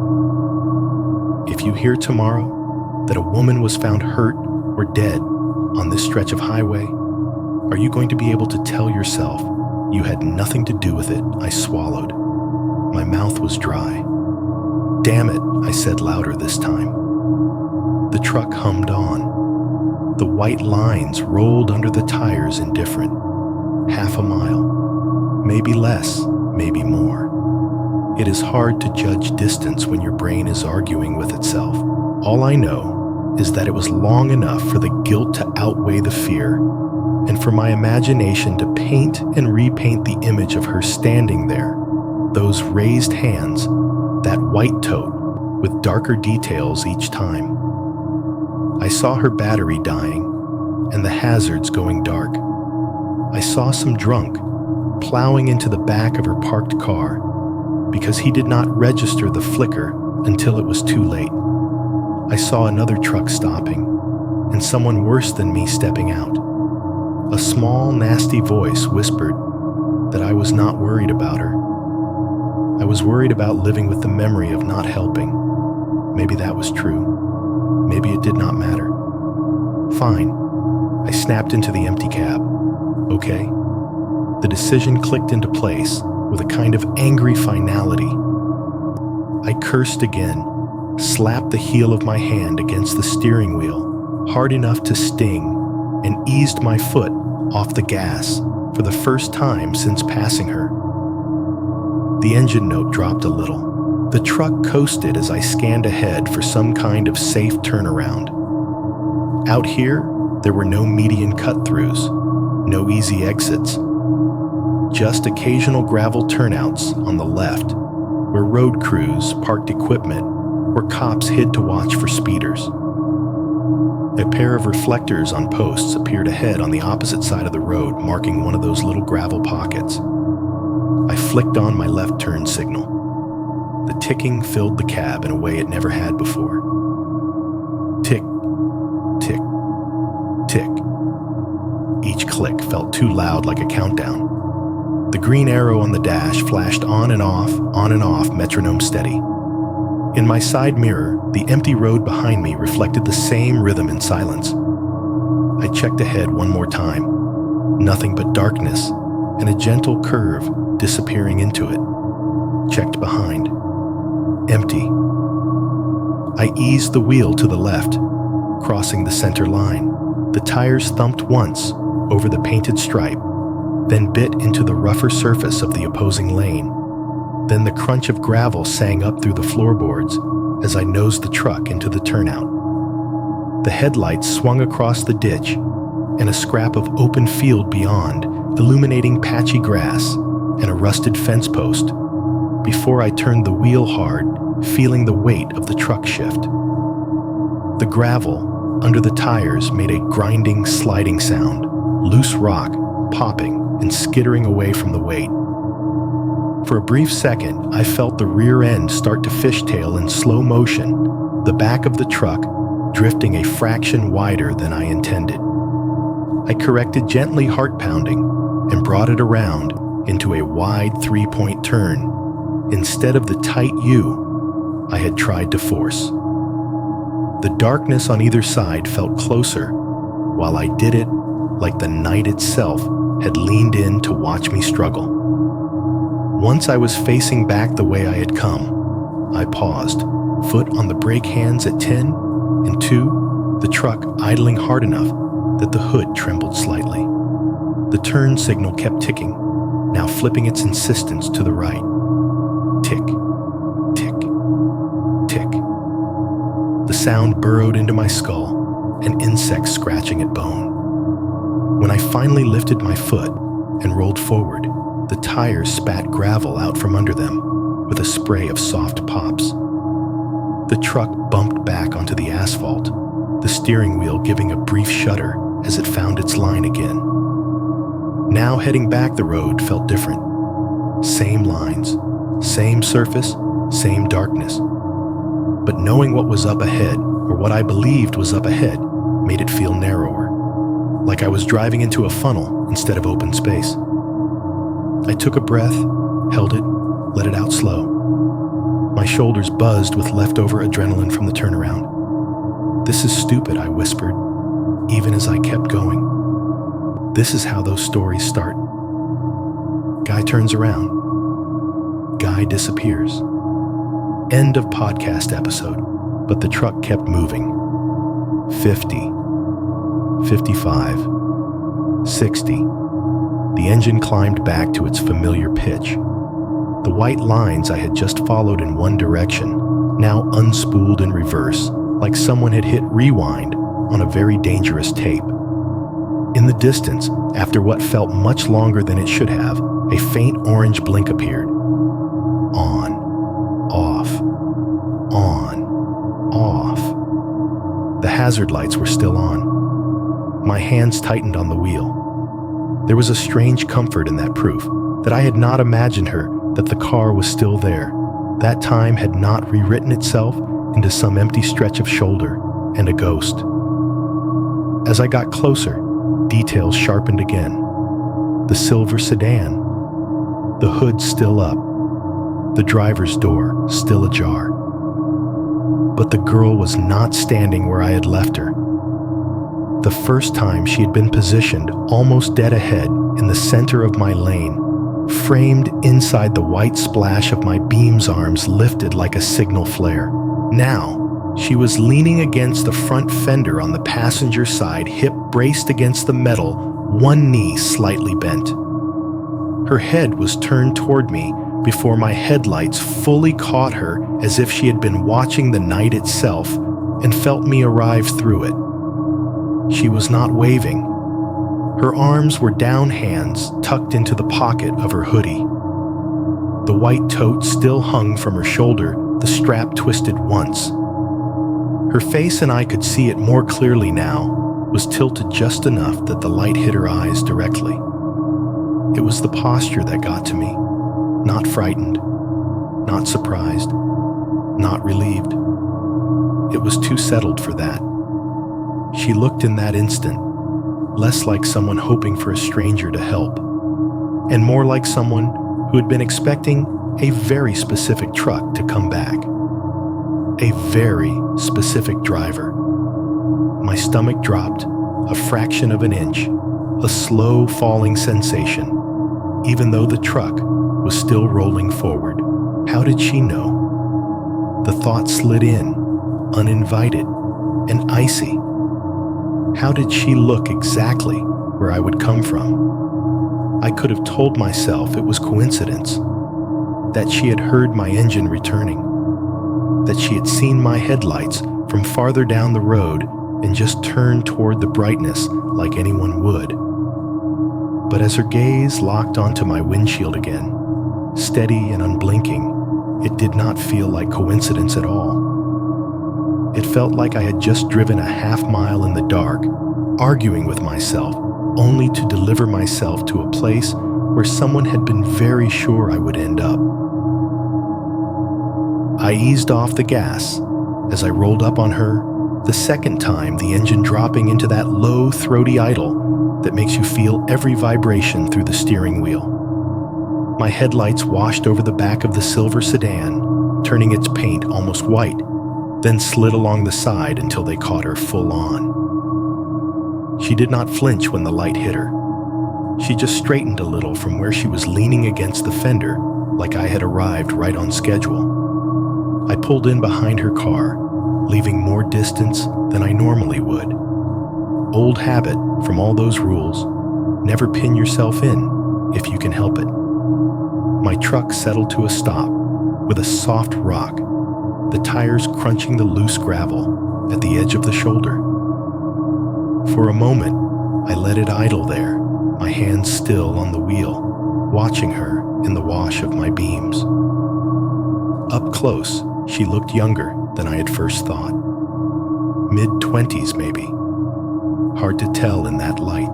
The hoodie hood was down now. Her hair yanked back into a messy knot, high on her head, a few strands plastered to her temples and neck. It was cold enough that I could see my own breath faintly in the cab, but there was a sheen on her forehead, like she had been sweating. She pushed off the fender when she saw that I was not going to just crawl past again. For a second, she just stood there as if giving me time to change my mind. Then she started walking toward the passenger side, her sneakers crunching on gravel, the tote bag bumping against her hip. My pulse picked up a dull thudding in my ears that almost matched the low rumble of the engine. I hit the switch and unlocked the passenger door, but only a millisecond before I caught myself and thumbed it back down. No, I told myself, not yet. One step at a time. I reached instead for the window control, lowering the glass halfway. Cold air knifed in, immediately bringing with it the smell of dry grass and the faint chemical tang of whatever was leaking from her car. She stopped just outside the cone of my dome light, hovering between my headlights and the darkness behind her. From that angle, her face was divided, one side lit in harsh white, the other in shadow. Her eyes reflected the light in a way that made them look wetter than they probably were, a faint shine at the edges. Tears that had not fully formed yet, or maybe never would. "Hey," I said, and even I could hear the caution in my tone. "You okay?" Her breath came out in visible puffs, fast and uneven. When she spoke, her voice had that tremor you get when you are trying hard not to lose it. Not quite crying, but on the edge of it. There was a roughness in her throat, too. A crackle that made her words sound like they had scraped passing through. "My car just died," she said. It just shut off. I cannot get it to start. My phone does not have service out here. I have been out here for hours." The words tumbled out in a rush, like she had been rehearsing them in her head, and finally got to let them go. The way she said hours caught me. It was a little too emphasized, like she needed me to understand just how long she felt she had been standing in the cold. "How long is hours?" I asked. "What time did you break down?" She blinked as if she had not expected follow-up questions. Her gaze slid away from mine for a second, drifting past my shoulder to the darkness beyond my truck, then snapped back. "I do not know exactly," she said. "My clock is dead. Everything just stopped. It must have been like 9:30. Please, can you just take me to a gas station or something? Anywhere with people. I cannot stay out here." I glanced past her at the car. The hood was still up, of course. From where I sat, I could not see much of the engine compartment, just a hint of shapes and metal and shadows. The hazard lights winked on and off, painting her jeans in pulsing orange. "Where were you headed?" I asked. "Which town, Redford?" she said, almost too quickly. "I was going to Redford. There is no Redford on 152. The correction rose automatically in my mind, along with the mental map I carried around from too many nights on these roads. Elk City, Sayre, a scattering of unincorporated nothing between. "You mean Elk City?" I asked, keeping my voice neutral. "Or Sayre?" She hesitated just for a beat. "Yeah," she said. "Sorry. Elk. I am tired." I got turned around. Her breath puffed out again, a little cloud hanging briefly in the beam of my headlights. Her lips were dry. The skin at the corners cracked slightly. She licked them, and the motion made the little muscles in her jaw tense. Once you start looking for odd details, it is hard to stop. Now that she was closer to the window, I could see the fabric of her hoodie was damp at the collar, dark patches spreading down in irregular shapes. Sweat, or maybe something spilled earlier. Her hands were thrust deep in the front pocket, shoulders slightly forward, like she was trying to make herself smaller against the wind. But she did not look particularly afraid of me. If anything, she seemed more interested in whatever might be behind her. Every few seconds, her eyes would flick over her shoulder, out toward the empty fields and the dark ribbon of road stretching away behind my truck. It was quick, almost unconscious, like a tick. Check the dark. Look back at me. Check the dark again. Each time she did it, some instinctive part of me wanted to turn around and see what she kept expecting to be there. I did not yet. "There is not much between here and Elk," I said. "I think there is a truck stop a ways up. Maybe a couple of little gas stations before that. You from around here?" "Not really," she said. "I came out to see a friend. I just need to get to somewhere with a phone." "Okay. A gas station is fine. Anywhere." There was something clipped about the way she said friend, like she had almost said another word and shifted mid-syllable. Or maybe that was my brain trying to find cracks in everything she said. Her voice shook a little more as she went on. "Every car that goes by just keeps going," she said. "You are the first person who turned around." I did not correct her. In her version of the story, that was probably true enough. She had no way of knowing I had already passed her, once let my conscience drag me back. Behind her, the hazard lights kept up their blink. On, off, on, off. Each time they flared, I could see the texture of the gravel at the edge of the shoulder, the scrubby weeds poking up through it. The night beyond that was just a wall of black. My own engine idled steadily, the vibrations running up through the steering column into my hands. The vent by my left knee hissed cold air.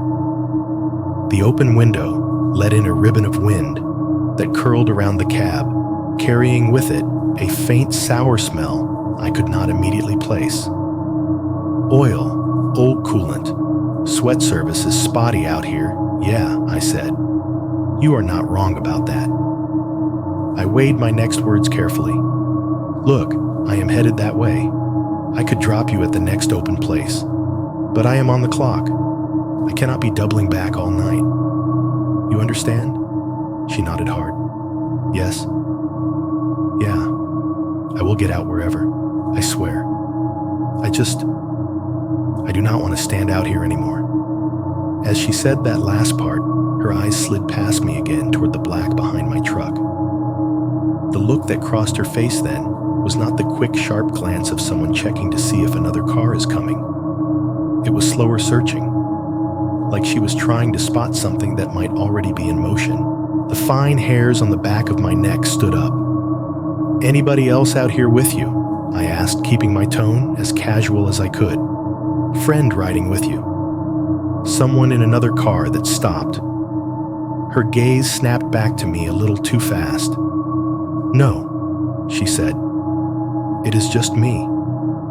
I have been alone the whole time. Her voice caught on the word alone, rasping slightly like her throat was dry. I thought of her standing out there for what felt like hours, breathing cold air, talking to no one save for whatever imagined rescuer she'd been begging the dark to produce. I glanced once more at the sedan. No silhouettes in the front seats. No movement in the back. Just a dead car with its mouth open to the sky and its lights insisting it still wanted to be seen. The wind gusted stronger this time, pushing into the cab through the halfway open window. It rattled the loose change in my cup holder and made the side mirror vibrate. Somewhere under the truck, a loose bit of something chimed against metal with a tiny bell-like sound. The engine's idle deepened for a second, then steadied. She hunched deeper into her hoodie as if the wind had shoved invisible needles through the fabric. Please, she said softer now. I do not care where you take me. I just need to not be here when it gets later. When what gets later, I asked before I could stop myself. Her jaw worked for a second like she was chewing on words she did not want to spit out. Then she shook her head. Nothing, she said. Forget it. I am just tired. Her eyes darted one more time into the black behind her. Whatever she was waiting for out there, she did not seem eager to talk about it. The cabin suddenly felt too small. The line between safe and stupid, too thin to see clearly. Cold air licked the side of my face through the open window. The smell of engine and night, and her something sharp and human and on edge twisted together. I was close enough to see the fine pulse beating just under the skin at the side of her throat. Close enough to see that the shine in her eyes was not quite tears, but something like it. Close enough to notice that for someone supposedly afraid of me, she was dividing her attention very carefully between the stranger in the truck and the darkness she did not want to be left alone with. There is a special kind of silence that happens right before you make a bad decision. Not loud, not dramatic, just a little gap, like the world holds its breath to see which way you are going to tilt. I sat there in that gap, with the window half down, cold air spilling into the cab, her breath fogging in short, sharp bursts just outside the glass. My eyes drifted almost on their own to the empty passenger seat beside me. The upholstery was the same gray cloth as my side, worn a little smoother in the middle, where co-workers had tossed bags and clipboards over the years. A fast food ketchup stain had ghosted itself into the fabric near the front edge, a faint reddish shadow. The seatbelt hung slack, the metal buckle resting against the plastic trim by the door. Below that, behind the glove box door, sat the Glock. I did not need to open it to feel it there. The knowledge of the gun was weight all on its own, like an extra object in the room claiming space. The company policy about weapons and vehicles flickered through my mind, crisp and clear from the handbook, all capital letters and legal phrasing. Termination, liability, prohibited. Then, my brain set that neat block of rules on one side of the scale and set the night on the other.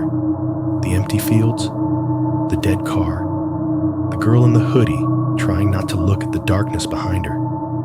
The scale tipped fast. You are not helpless, I told myself. You have locks. You have the wheel. You have a gun nobody knows about. If something feels off, you can handle it. You are not walking into a trap on foot. You are in a machine that weighs a few thousand pounds. Behind the self-pep talk, another voice muttered, that it was not a trap that worried me most. It was choosing not to help and living with whatever that meant later. "Okay," I said, hearing the decision come out of my mouth before I was fully ready to own it. "I can take you up the road. First gas station or truck stop that is open. You are out. You got it." Relief flashed across her face so quickly it almost looked like pain. Her shoulders dropped half an inch, the tight line of her mouth loosening. "Yes," she said. "Thank you. Seriously. Thank you. Hang on." I added maybe more to convince myself I still had some control. "Just let me get my stuff out of the way." There was not much in the seat, just my clipboard and a crumpled fast food bag from earlier in the week. I grabbed both, tossing them into the footwell on my side, making more of a show of it than necessary because it gave me an extra few seconds to listen. To the night, to her. No footsteps crunching in from the dark behind her. No second voice. Just the ticking of my engine at idle, and the steady blink of her hazard lights throwing a weird intermittent glow against the side of my truck. I thumbed the lock on the passenger door up. The light shallow click sounded louder than it should have. "You can get in," I said, keeping my tone level. "Just shut the door quick. It is cold." She did not lunge for the handle the way I half expected. For a second, she just stood there, eyes flickering again, past the hood of my truck, into the black behind us, as if checking one last time that the rest of the world had not suddenly produced a better option.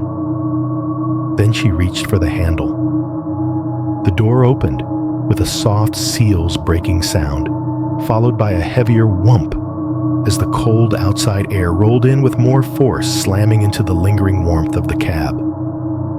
The dome light blinked on, automatically washing the interior in dim yellow.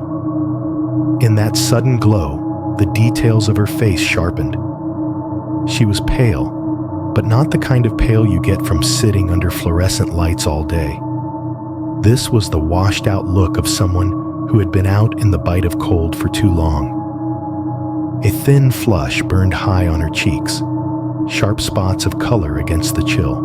Tiny beads of moisture dotted her hairline, catching the light on her forehead. Sweat, not rain.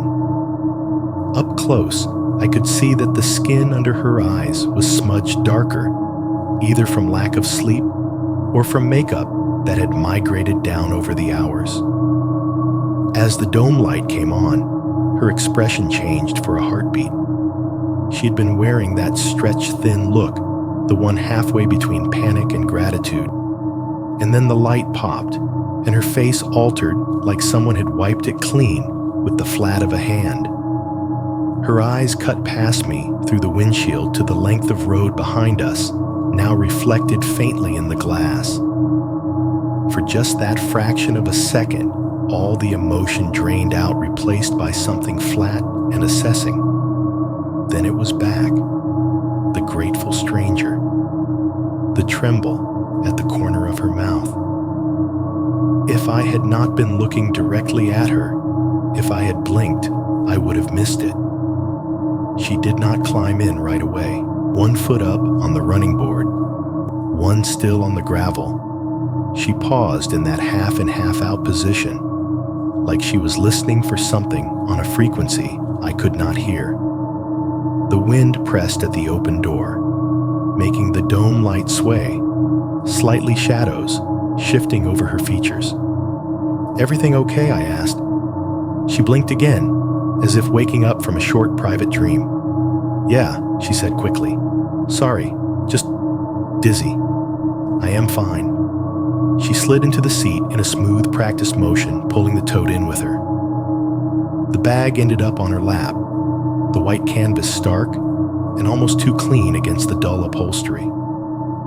One of her hands immediately wrapped around the strapped knuckles, going a little pale with pressure, like she expected someone to try and yank it away from her. The door swung shut with a solid, hollow fetch that reverberated through the cab. It sounded to my overcharged nerves less like a door closing and more like the lid of a box being snapped into place. The truck seemed smaller instantly, the air thicker. For a second, I just listened. The engine idled a steady vibration. The vents hissed. Outside, muted now by glass and metal, the hazard lights on her sedan continued their silent blink. The sound of the world beyond the truck was folded down into a dull hush, like a radio turned low in another room. She reached for the seatbelt slowly, like someone picking up a snake they half expected to bite. The metal tongue clicked into the buckle with a sharp, distinct snap that cut clean through the background noise. Click. That sound bothered me more than I wanted it to. It meant she was anchored in. It meant I had, in a very literal way, strapped her into my space.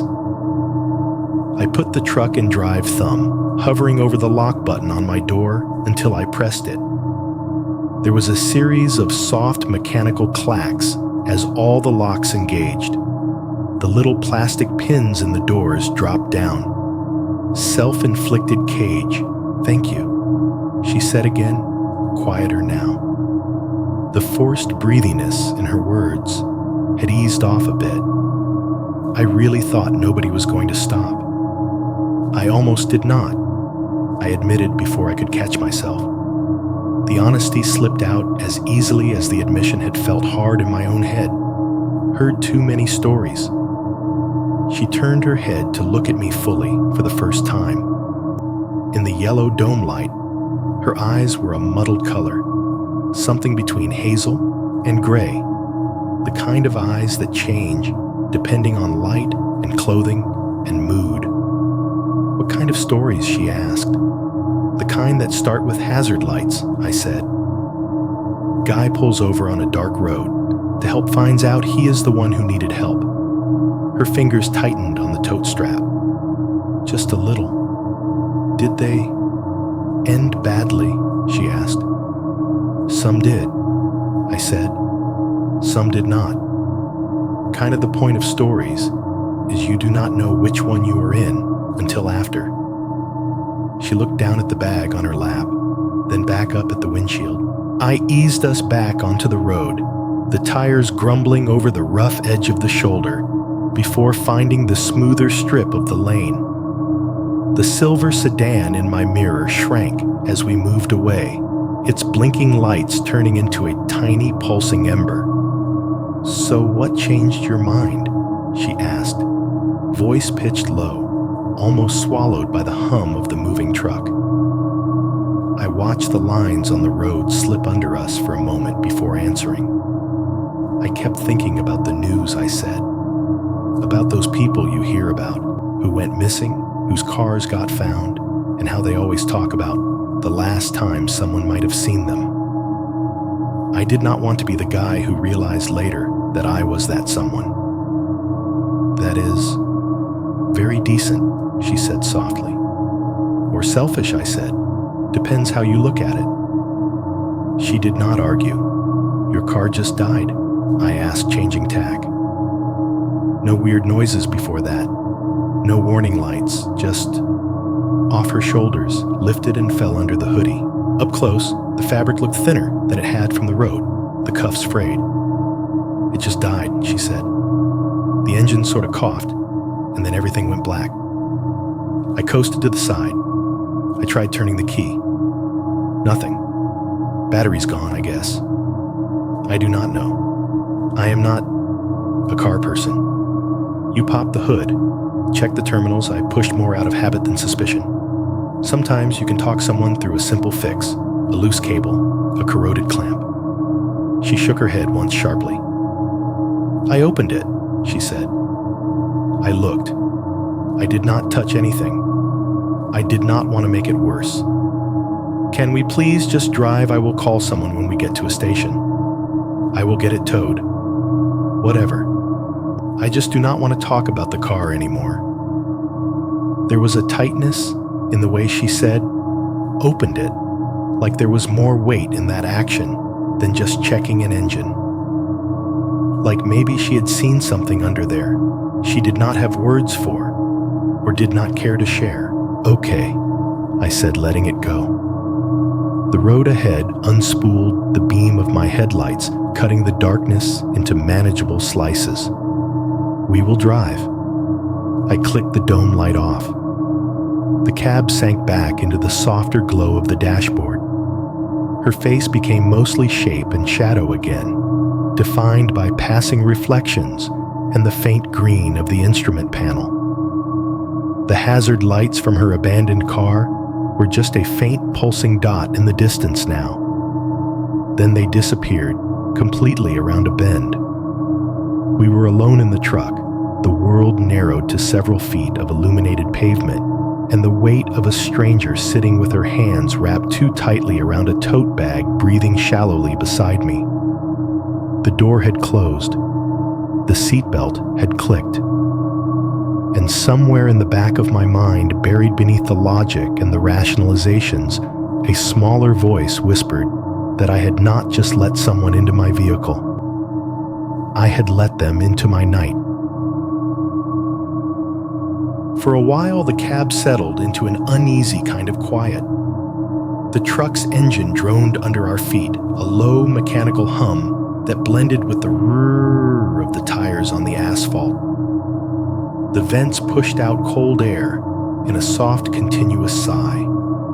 The only other sound was the faint rustle of fabric when she shifted in her seat, the tote strap creaking as her fingers tightened and loosened on it in small, unconscious pulses.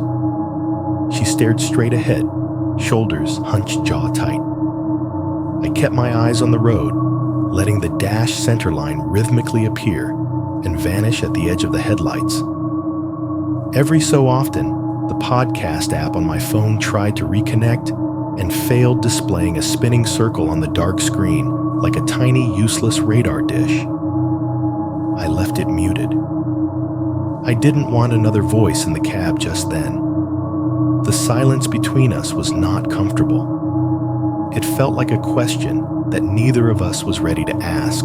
I was just starting to think, against my better judgment, that this might end up being nothing more than an awkward story, weird girl dead car tense ride, when a new light slid into my world.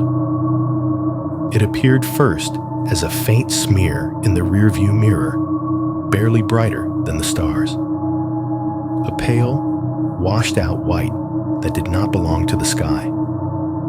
At that distance, it looked like a single point, but I knew how that went.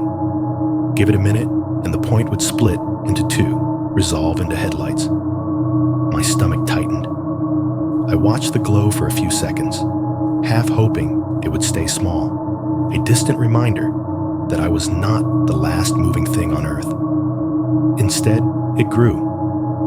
Slowly at first, then with more insistence. It had the look of something closing the gap with intent, not just coincidence. Beside me, the girl shifted. I saw the motion in my peripheral vision, a slight straightening the angle of her head, changing, and a second later, she glanced up into her own mirror on the passenger side. She saw the light the same time I did. I could tell, because her body went rigid in a way that had nothing to do with the cold. The glow behind us broke into two distinct beams, low and narrow, with a faint blue tint that you only get from certain aftermarket LEDs. As it drew closer, the shape of the vehicle resolved. A truck, not a semi. A pickup, black, or at least very dark. The front end was higher than mine, a lifted body with thick tires that bit at the road like they were hungry for it. Across the grille, instead of a normal set of factory lamps, there was a bar of LEDs mounted high full width like a row of teeth that had not been turned on yet. I did not see any company logos, no dealership plate, nothing that would tell me what brand it was, just an anonymous heavy nose aimed straight at my tailgate. It was still a ways back, maybe a quarter mile or so, but it was closing fast. I checked my speed out of reflex, 72. Not exactly crawling. You see that I asked more to hear something human in the cab than because I thought for a second she might not. Her eyes were already on the lights. She did not answer right away. Her fingers clamped down on the tote strap hard enough that the corded muscles in her forearm pushed against the hoodie fabric. When she finally spoke, it was so low that if I had not been holding my breath without realizing it, I might have missed it. "That is them," she whispered. My brain snagged on the word, them. I turned my head just enough to look at her profile. Her lips were barely parted, that tiny phrase still hanging there like frost in the air. Her gaze was locked on the lights growing in the mirror, the reflection making her pupils flare strangely with each bounce over a bump in the road. Who, I asked. I did not mean for the question to come out that tight. It was like the syllable snapped her out of something. She blinked hard, tore her eyes away from the mirror, and shook her head once quickly enough that a loose strand of hair fell across her cheek. "Nothing," she said too fast. "I am just jumpy. I told you. I have been out here for a long time. Every car freaks me out now. Every car." I glanced back at the truck again. It had eaten most of the distance between us in the time it took for that exchange. The headlights were larger now, glaring more directly into the rear view. The outline of the hood was clear. The LED bar across the grille, a darker stripe above them, like a shut-second set of eyes. The truck's engine note bled into the edges of my hearing, a deeper, more aggressive growl that did not blend with my own. It layered on top a low, distant thunder that was getting closer. "You sure you did not call anyone?" I asked, keeping my voice as even as I could.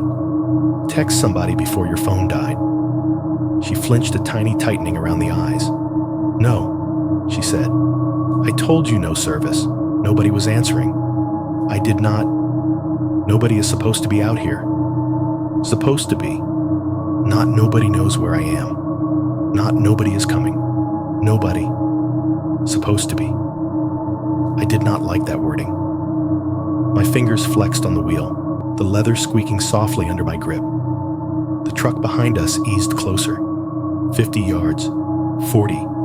Its headlights filled more and more of the mirror until it was almost impossible to see anything beyond them. I could make out pieces of the front end now in the intermittent bounce of light, a matte black bumper, a faint scuff along the edge of the hood, maybe a light bar on the roof as well, dormant for now. It did not take the passing lane. It did not hang back at a polite distance. It came on like it had chosen me out of all the empty space in the state to be exactly where it wanted to sit. Maybe it is just somebody in a hurry. I said, though, even as I said it, the words tasted wrong. "Oil field guy. Local." Maybe, she said. It sounded like she did not believe it any more than I did. The truck kept closing. When it was close enough that I could no longer see its license plate, if it even had one, it slowed slightly to match my speed, then slid the last few feet until it was riding my bumper. Not technically touching, but close enough that if I tapped my brakes even lightly, we would meet. A small tremor went through the cab as the air between us compressed, plastic panels along the dash creaking faintly. The rear-view mirror vibrated a little in its mount, blurring the twin circles of light into a glared-out smear. The sudden brightness washed out the interior, the glow reflecting off the windshield and side windows to paint everything in a ghostly pale haze. The engine behind us revved a guttural snarl that cut through the sound of my own. The horn gave a quick, sharp blast, not a long, angry honk, but a short testing jab. "Back off," I muttered more to myself than to them. My throat felt tight. Without meaning to, I glanced over at her again. She was not looking at the road ahead. Her eyes were fixed on the mirror still wide, the reflected lights turning the surface of her irises into little opalescent discs. Her jaw was clenched so tightly, I could see the muscle jumping near her ear. Her grip on the tote strap had gone past tight to something like strangling it. "You know them," I said. It was not really a question. She did not answer right away. Her tongue flicked out to wet her lips, skin gone pale around the edges. "I do not," she started, then cut herself off.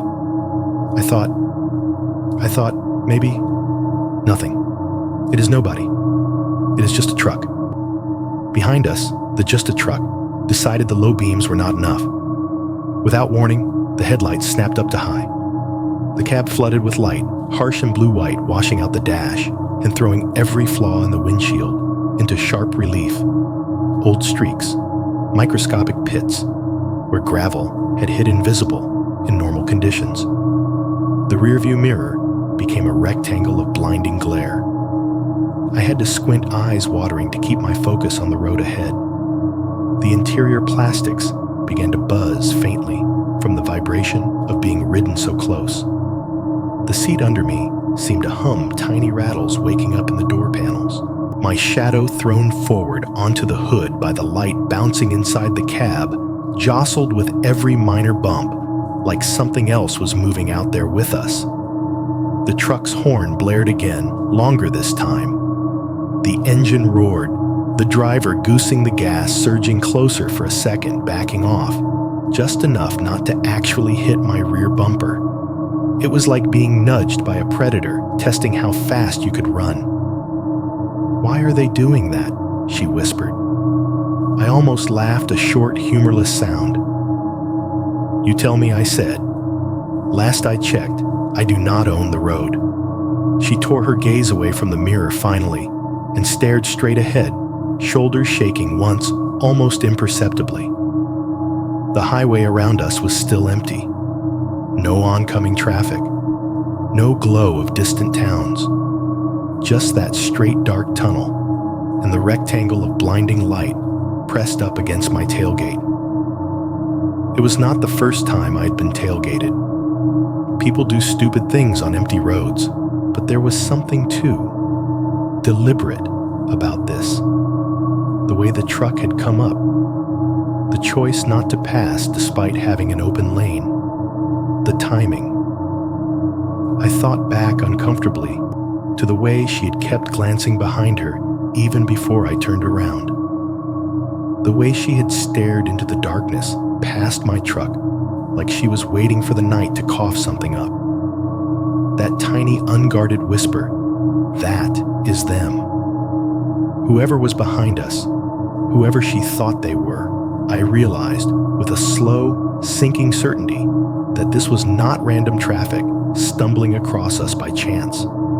They were not just another set of lights appearing in my rear view on a lonely stretch of 152. They were exactly the thing she had been watching for since the moment I stopped. There is a special kind of fear that comes from looking in the mirror and seeing nothing but light. The black pickup stayed glued to my bumper like it was magnetized. 70 miles an hour. 75. I could feel its presence, even when I did not look a pressure on the back of the truck. A weight, pushing my little company pickup faster than I wanted to go. The gap between us was barely anything. Maybe a car length, maybe less. At that distance, the smallest mistake is not a mistake. It is an accident report. The high beams poured through my rear window, turned the inside of the cab into a washed-out box. My own reflection in the mirror was ghostly pale and flat, my eyes nothing but dark pits under the glare. Every time the truck hit a bump, the light jittered the world, stuttering in hard flashes. I could hear its engine over mine, now deeper, throatier, an angry V8 growl that vibrated in my ribs. Every time the driver feathered the gas, the note rose a low snarl, building under the hum of my own. I tightened my grip on the wheel knuckles, pushing against the skin. I could feel the vibration of our combined speed coming up through the column into my forearms. Okay. I muttered more to the truck than to the girl. We get it. You are big. The horn behind us bleated once, a short, ugly sound, like it was mocking me for talking to myself. The highway was still empty ahead. No traffic in the oncoming lane. No exits. No gentle off-ramps where I could duck out, let this idiot blast past, and pretend we had just never met. The rules from the diner ran through my head again. Broken pieces of advice hitting each other out of order. Do not pull over for anybody flagging you down. Do not get out of the cab. Do not let them control when you stop. The problem was, I was already letting him control something. My speed. My heart rate. Can you slow down? The girl said quietly. Her voice was tight, the words squeezed. You are going really fast. I am going as slow as I can, with that thing trying to crawl into my back seat, I said. If I drop too much, he is going to end up in the cooler. She flinched at that fingers twitching on the tote strap. For a few seconds, nothing changed. The truck stayed welded to my bumper, its lights a bright rectangle in the mirror. Then slowly, it began to drift. Not back, sideways. I watched in the mirror as the glow shifted from directly behind me to partly off my left shoulder. The driver eased into the passing lane tires humming over the center line. The truck hung there for a moment, straddling the lanes as if considering options. Then it completed the move, sliding fully into the left lane until we were side by side. The rush of air along my driver's side increased immediately. The wind clawed at the seams of the door, making the weather-stripping whistle. The sound of the other engine slammed into the cab, now louder, a raw, roaring presence at my shoulder. Out of the corner of my eye, I could see the black shape pacing me. The raised hood, the squat cab, the aftermarket LED bar slung across the grille like a sneer. The paint absorbed most of my headlights, turning it into a kind of moving void. I flicked a quick glance, left just long enough to get a look at the driver. The window on their side rolled down halfway as I looked. The glass slid down with a muted grind, revealing a square of dimly lit interior and a face in shadow. Ball cap. Hoodie. I could not pick out details, just the glint of eyes under the brim, catching the light from my truck and throwing it back. He lifted one hand off the wheel and made a rolling down gesture at me. A little impatient circle in the air. Roll your window down. Come on. I did not move my hand from the wheel. He tried again. More exaggerated this time, leaning toward his open window, jabbing his finger at the air, like I might have just missed it the first time. Do not. The girl said, voice sharp, for the first time. Do not open it. I am not, I said.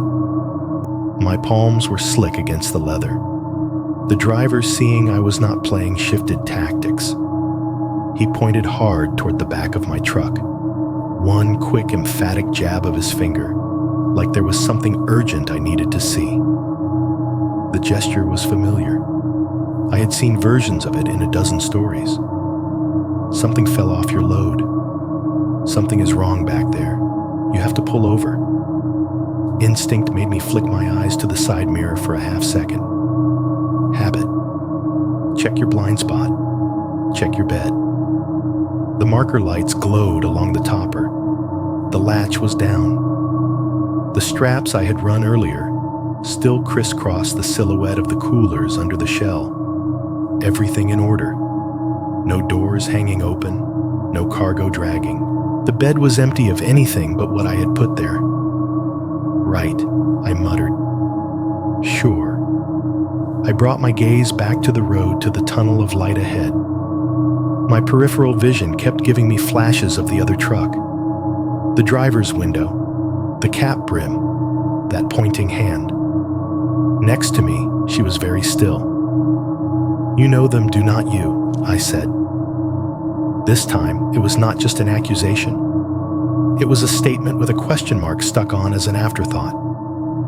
She did not answer. Her nails dug into the canvas strap so hard that I could hear the faint rasp of fabric being crushed under pressure. The tendons along the back of her hand stood out pale lines under tight skin. Her gaze was straight ahead, but her focus was not on the white lines or the darkness. It was somewhere between my side mirror and the reflection of the truck in the windshield glass. "You said you did not call anyone I pushed, that nobody was supposed to be out here, but you look like you have been waiting for this guy all night." Her breath hitched. For a second, I thought she might actually say something real. Confess. Give me something to work with. Instead, she made a sound that might have been a laugh if it had not been so thin. "I am just scared," she said. "Everything feels like something right now. That is all." Behind us, the horn blared again, short bursts spaced, like the truck was tapping me on the shoulder. The other driver leaned into his open window arm, extended farther, pointing at my truck bed again, then curling his fingers in a come-on motion. "Roll the window down. Look back. Trust me." The wind from our combined speed tore his words away if he spoke any, but I did not need to hear them to know the script. "I am not pulling over," I said, half to myself, half to whatever was pacing me. My voice sounded thin in the cab, swallowed by engine noise and wind. He can flash and honk all he wants. I am not stopping on this road with him behind me. The black pickup surged ahead a foot or two, then dropped back until our front bumpers were almost perfectly aligned. The sense of being corralled tightened. I could feel the slight tug in the wheel when the air pressure between our vehicles shifted. The interior plastics of my door began to rattle in an irregular rhythm, every vibration amplified by the presence of that much moving metal inches away. "Can he just go around?" she whispered. "Why does he not just go away?" Because he does not want to go away, I thought. Because this is the part where they see what you will do. Instead, I said, because some people are not happy unless they are in control. The pickup's engine revved again, louder, as if in agreement. He flicked his high beams on and off now in quick succession, strobing my cab with harsh pulses. On, off, on, off. The dashboard flared and dimmed, flared and dimmed. The white lines ahead of us seemed to jump closer each time the light hit full strength, then fall away into darker shadow. It was like driving through a badly edited film. Horn, roar, flash. My grip on the wheel tightened until my fingers tingled. I could feel my pulse beating in my palms. "He wants you to think something is wrong with your truck," the girl said, suddenly voice flat. It was the most honest thing she had said in the last 10 minutes. I glanced at her quickly. "And is there?" I asked. She looked down at her hands, at the tote, then back at the window. "You picked me up," she said, not answering the question. "Maybe that is what is wrong." The horn blared again, closer this time, a sharp punch of sound that made my shoulders jerk despite myself. The black pickup drifted in my lane just an inch, a test nudge, then corrected. He was not just some idiot with road rage. This was measured. Playful, in the worst sense of the word. He did not want to pass me. He wanted to see what it took to make me stop. The thing about fear on the highway is that it always gives you two bad options and calls it a choice. I could keep letting him play his little games beside me, or I could try to outrun him and pretend distance was the same thing as safety. My foot made the decision for me. I pushed the accelerator down slow at first, then harder when I felt my truck respond. The engine's pitch climbed a strained whine under my seat. The speedometer crept up past 75, 78, 80. The black pickup matched me without effort. For a few seconds, we ran nose to nose, side by side, engines howling together across the empty stretch of 152. The wind battered the side of my truck, slapping against the windows, forcing me to correct more often, just to stay in the lane. The air between the two vehicles boiled invisible turbulence, tugging at the wheel, making the cab vibrate. 82. 85. The center line turned into a pale blur. The dash lights seemed too bright, the numbers on the speedometer glowing like something accusing me. "Slow down," she said again, sharper. "You are going to get us killed." "I am trying not to." I snapped eyes, never leaving the dark ahead. Believe it or not. The pickup finally peeled away from my side and slipped back behind me again, as if bored with the parallel run. The high beams snapped on and off once more, a quick, punishing burst of light bouncing in my mirrors, then stayed on. For a moment, I let myself hope that he was giving up, that he was going to hang back, then fade away, just another idiot who got his fun and moved on. The hope lasted about 3 seconds. The glow in the rear view swelled as he closed the last few yards. The truck sucked up to my bumper again, so close that his headlights vanished from my side mirror and flooded the cab from behind instead. The hum of my engine was swallowed in the deeper growl of his. "Hold on," I said.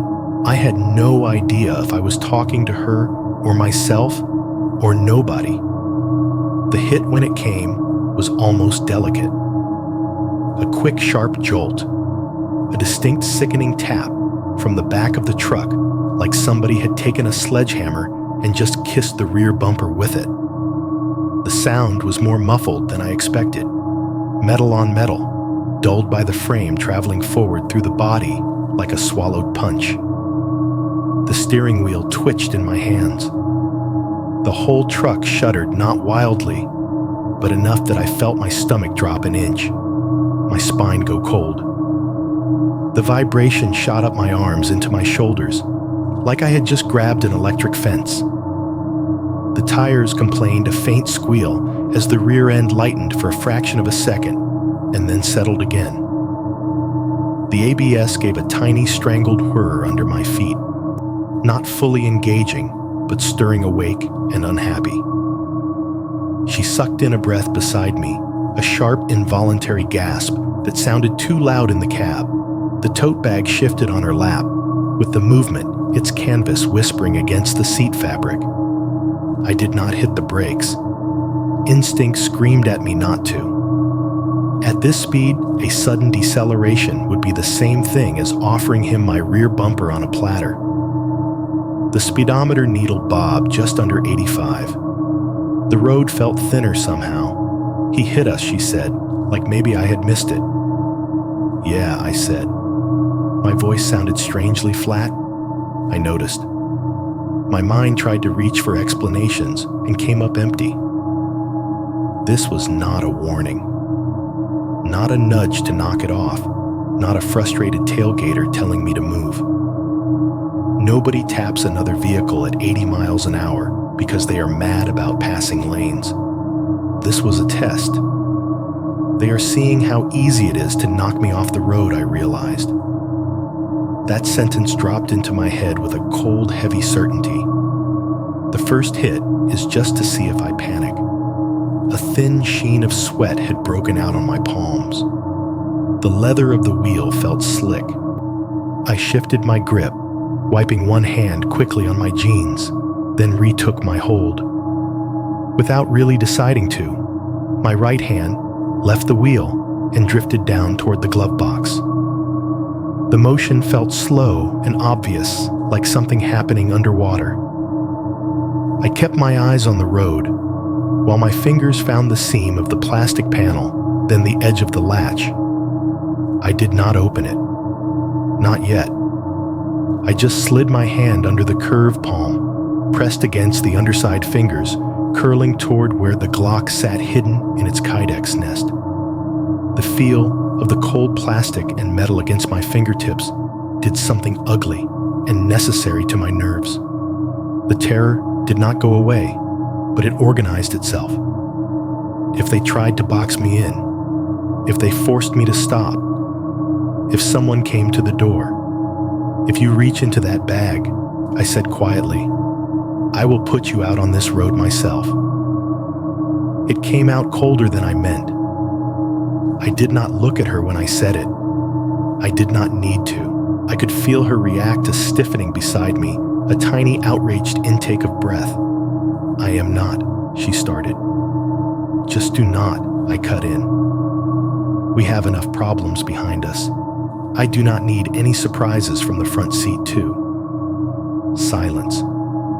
Her fingers stayed on the strap, but I saw her pull the bag a fraction closer to her chest, like a child hugging a pillow. Behind us, the pickup fell back half a length, then surged forward again.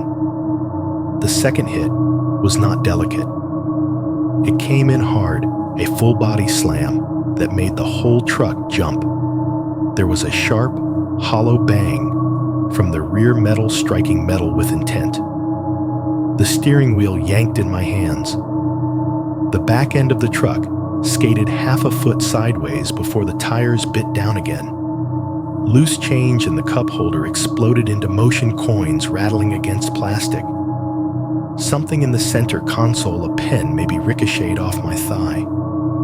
My clipboard clacked against the passenger side footwell. The mirror jolted so violently that for a second, all I could see in it was fractured light. The sound of rubber against asphalt changed pitch, a higher, more frantic squeal, as the tires fought to keep friction instead of letting physics flip us sideways. The ABS fully engaged this time, a mechanical chatter under my foot as the system tried to decide if I was braking or just losing contact. The belt across my chest dug into my sternum, holding me back as momentum tried to pitch me forward. My teeth clicked together hard enough that I tasted a metallic tang where my tongue caught the edge of one. Beside me, she sucked in a breath through her teeth, a sharp, shocked hiss. One hand flew from the tote to brace against the dash fingers, splayed nails scraping faintly on the hard plastic. The other clamped even tighter around the bag's strap, like either of those actions would do anything if we rolled. I kept the wheel straight by sheer violence, every muscle in my forearms screaming. Instinct shouted a dozen things at once. Brake, accelerate, turn, do nothing. I picked the only one that did not feel like immediate death. Keep it steady. Let the truck recover. Do not give them the angle. The engine roared either from my foot pressing harder than I meant to, or from the uphill grade, or both. The cab filled with the sounds of strained tires, wailing plastic panels, buzzing something in the back, rattling like bones in a box. Then for a second, everything else fell away, except the simple, horrible awareness that we were still upright, still moving. The black pickup did not fall back after the hit. I could feel it back there, tight on my tail, its engine revving in satisfied bursts. In the momentary flashes between my own panicked glances at the mirror and the road, I caught the impression of its front end, the slight dent now crumpling the edge of its grille like it wore the impact as a badge. This is not a drunk driver, I said more to myself than to her. My voice shook anyway. They know exactly what they are doing. In the dim reflection of the glass between the drowning wash of headlights and my own pale face, I thought I saw movement in the cab of the truck behind us. A second shape in the passenger seat, maybe. A shadow where no shadow should have been. The girl stared straight ahead, breathing hard. Her eyes were wide, but not with fresh fear, more like recognition. Whatever game they were playing, she had seen at least the first moves before. I tightened my grip on the wheel and pressed my palm more firmly against the hidden weight under the glove box. If they wanted to see how easy it was to knock me off the road, they were about to find out how hard I would fight, not to give them the chance. You can only lie to yourself for so many miles.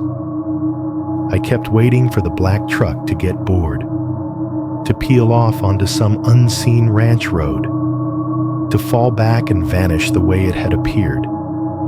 Instead, it just kept living in my mirrors, coming up to kiss the bumper whenever my speed dropped, and hanging there like it could smell the fear in the cab.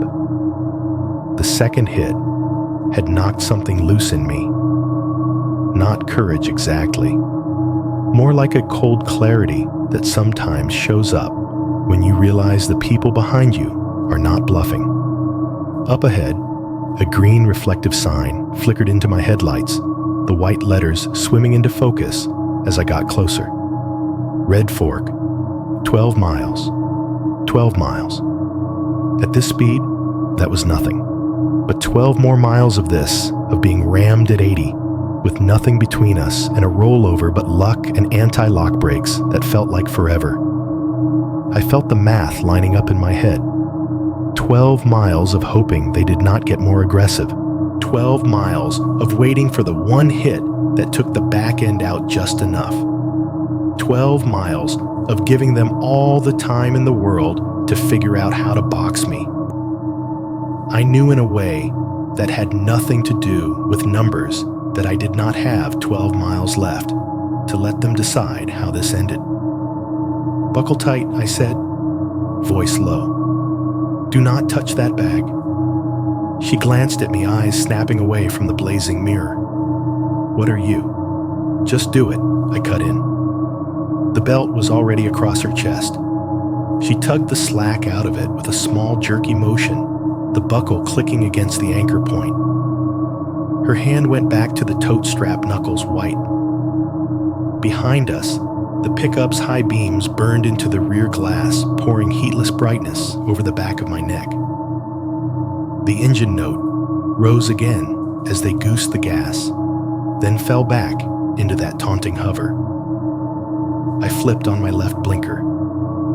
The dash ticked, tick, tick, tick. The sound synchronized with the pounding in my chest. I let the truck drift inch by slow inch toward the left side of my lane. Not a full move into the oncoming lane.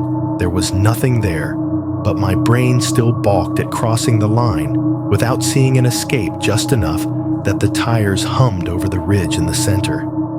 In the mirror, I watched the black shape adjust.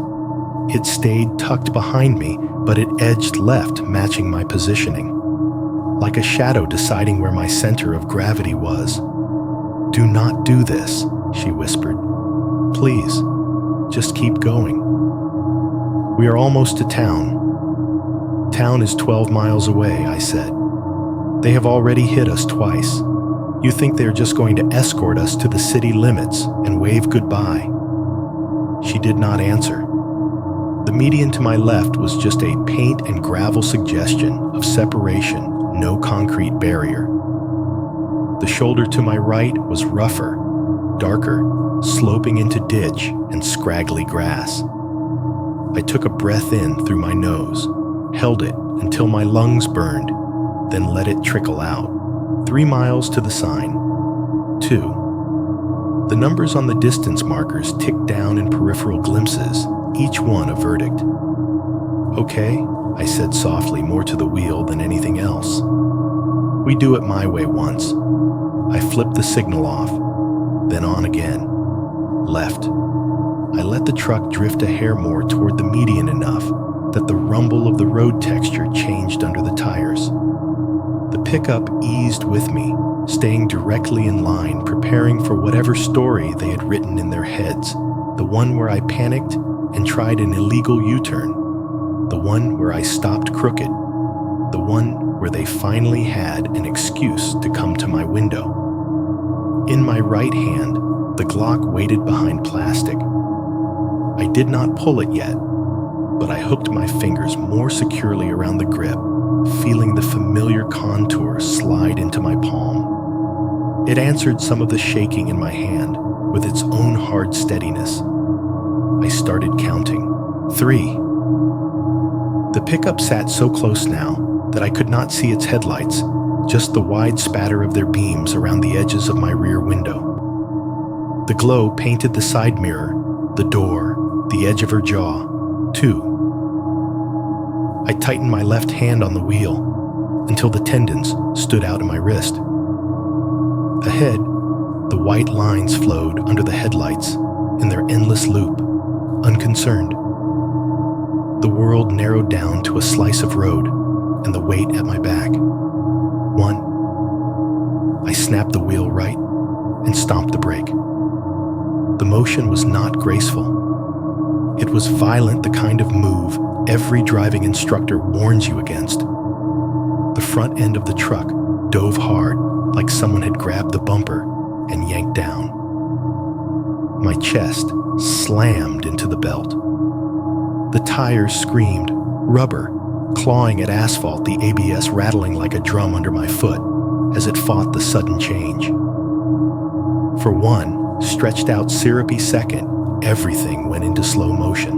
The black pickup behind us shot forward a projectile, still following the trajectory I had just abandoned.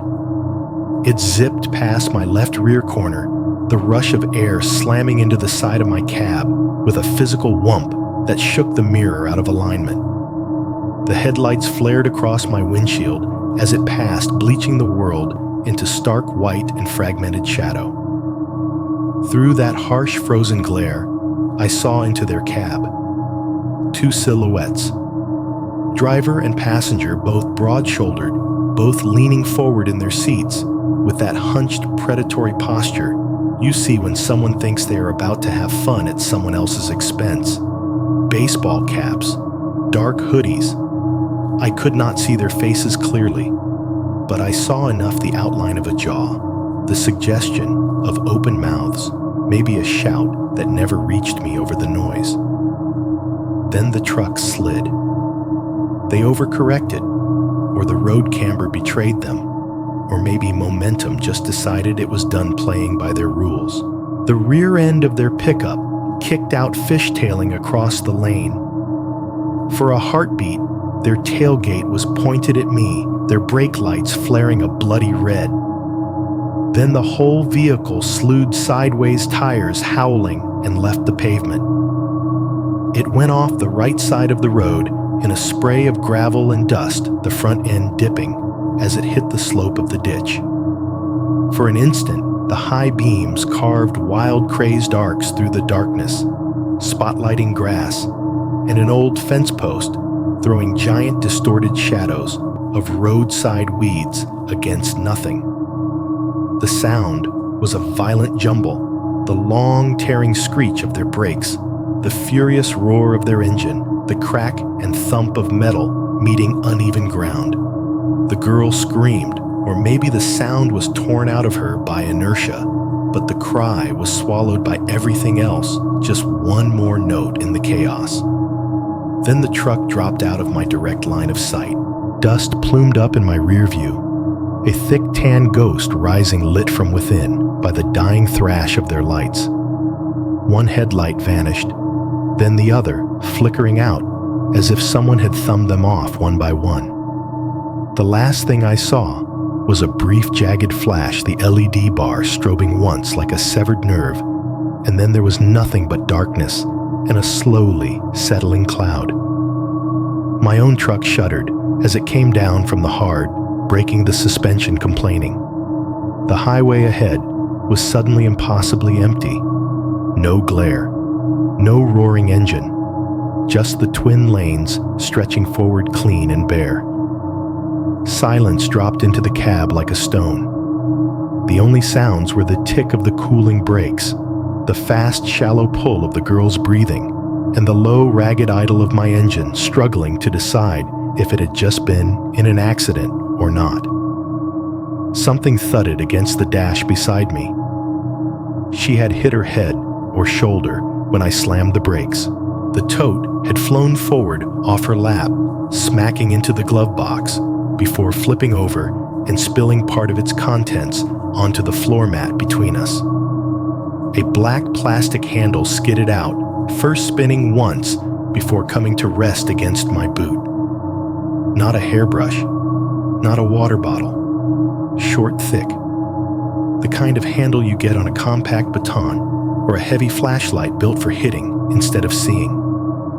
Beside it rolled a tight, glossy coil of something pale, a loop of plastic that gleamed faintly in the dash light. Zip ties. Not the thin ones you use to tidy up wires. These were thick, industrial, bundled with a rubber band like they had been bought for a project. I stared at them for half a heartbeat, the rest of the cab falling away. Then muscle memory took over. I popped the glove box with the same hand that had been grazing it for the last 10 miles and pulled the Glock free, the weight of it solid and undeniable. I brought it up, resting the frame over the top of the steering wheel barrel, angled loosely in her direction. I did not point it straight at her chest. I did not need to. The message was not in the aim. It was in the fact that it was no longer hidden. She froze. Her hands, which had started to reach for the bag, hovered in midair. The dome light, triggered again by the violence of the stop, painted her face in flat yellow. The trembling was gone. She sat up slowly, spine-aligning shoulders rolling back. The frantic girl from the roadside seemed to drain out of her features, leaving something else behind. Her eyes, which had been wide and unsteady minutes earlier, narrowed slightly, the pupils steady and dark. For the first time since I had picked her up, she looked calm. "We are going to a place with cameras," I said. My voice sounded strange to my own ears, low and steady, like it was coming from someone else. A truck stop, a gas station, somewhere with a lot of light and people. You move, you die. That is the deal. The words hung there, heavy and ugly. I meant every one of them. She glanced down at the spilled items, the black handle, the zip ties. Something in her mouth twitched, not quite a smile, but not fear either. "You do not want to do that," she said softly. "Try me," I said. "Pick up that bag and find out." We stared at each other, over the useless shape of the tote, the air between us, thick with exhaust and the lingering dust from the ditch. Then she eased back into her seat, hands lifting slowly, palms open. Not surrender, display. Her breathing had slowed. The panic was gone from her voice when she spoke again. What replaced it was almost conversational, like we were back in a diner booth, instead of sitting on a dark highway with a crashed truck somewhere behind us. "You should not drive this route alone anymore," she said quietly. No tremor, no stutter, just a simple flat statement delivered with the certainty of someone commenting on the weather. Outside, the night settled around us again, the echoes of the crash already being swallowed by the empty land. My engine hummed, steadying. The brakes ticked in cooling protest. For a moment, the only real movement was the faint quiver of the gun in my hand, the subtle proof that no matter how calm I tried to sound, my body knew just how close we had all come to disappearing into the dark. Red Fork did not look like much in the daytime, and it looked even less like much at midnight. The first sign that the town was coming was not houses or billboards. It was light.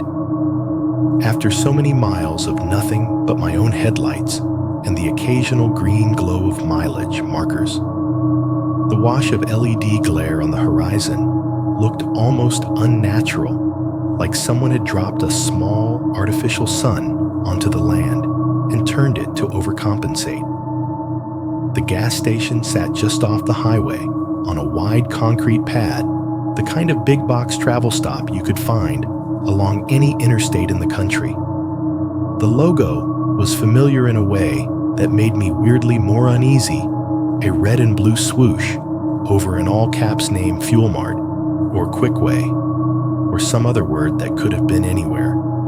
10 pumps lined up under a flat canopy, the underside blasted with white LED panels that made the whole forecourt look like it was noon on a dentist's tray.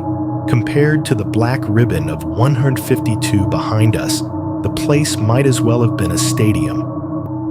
I pulled off the highway with my blinker on the ticking loud in my ears. The tires thumped over the rough seam between asphalt and the smoother concrete of the lot, sending a tiny shiver up through the steering column. The station itself was mostly quiet, no big crowd of trucks, no rush hour line of SUVs. A couple of semis slept along the edge of the lot, their cabs' dark engines off. A minivan idled near one of the pumps, blue light from a backseat tablet flickering against the windows. The store building sat at the back of the lot, a box of glass and beige siding front doors, framed by big windows, filled with posters for coffee deals and breakfast sandwiches. Above it, a row of recessed LED fixtures turned the sidewalk into a little stage. Everything was bright, visible, on camera. I pulled up, not to a pump, not yet, but right in front of the sliding glass doors. The engine idled a low, rough breath after the chaos on the highway. My hands were still clamped on the wheel. The Glock sat between my thighs, muzzle pointed down the weight of it, pressing against my jeans. I had slid it out of sight when we hit the town limits, but I had not let go. "End of the line," I said. She did not move. She sat very still, hands resting loosely on the tote in her lap seatbelt, still across her chest. In the harsh white light bleeding in from outside her face looked almost blank, not drained like before, wiped. The panic was gone, stripped off somewhere between the ditch and the city limits. "You can get out," I said. "We are at your anywhere with people." Her eyes lifted slowly to meet mine. Up close with no darkness to hide in, they looked different. They were not wide and shiny anymore. They were flat steady, the irises a muddy color that took the light and did nothing with it. "You are not going to call the police," she said. It was not a question. About them. Or about me. "Truck is in a ditch 12 miles back, on an empty highway," I said. "By the time anybody gets out there, those guys will be gone or dead. As for you," I let the sentence hang.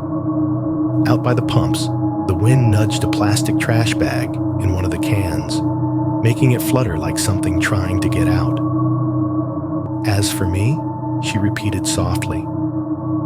I could feel eyes on us through the glass. Someone at the register, maybe catching the shape of a company truck, parked where people were supposed to walk in. A figure moved near the coffee machines, a trucker in a reflective jacket refilling his cup.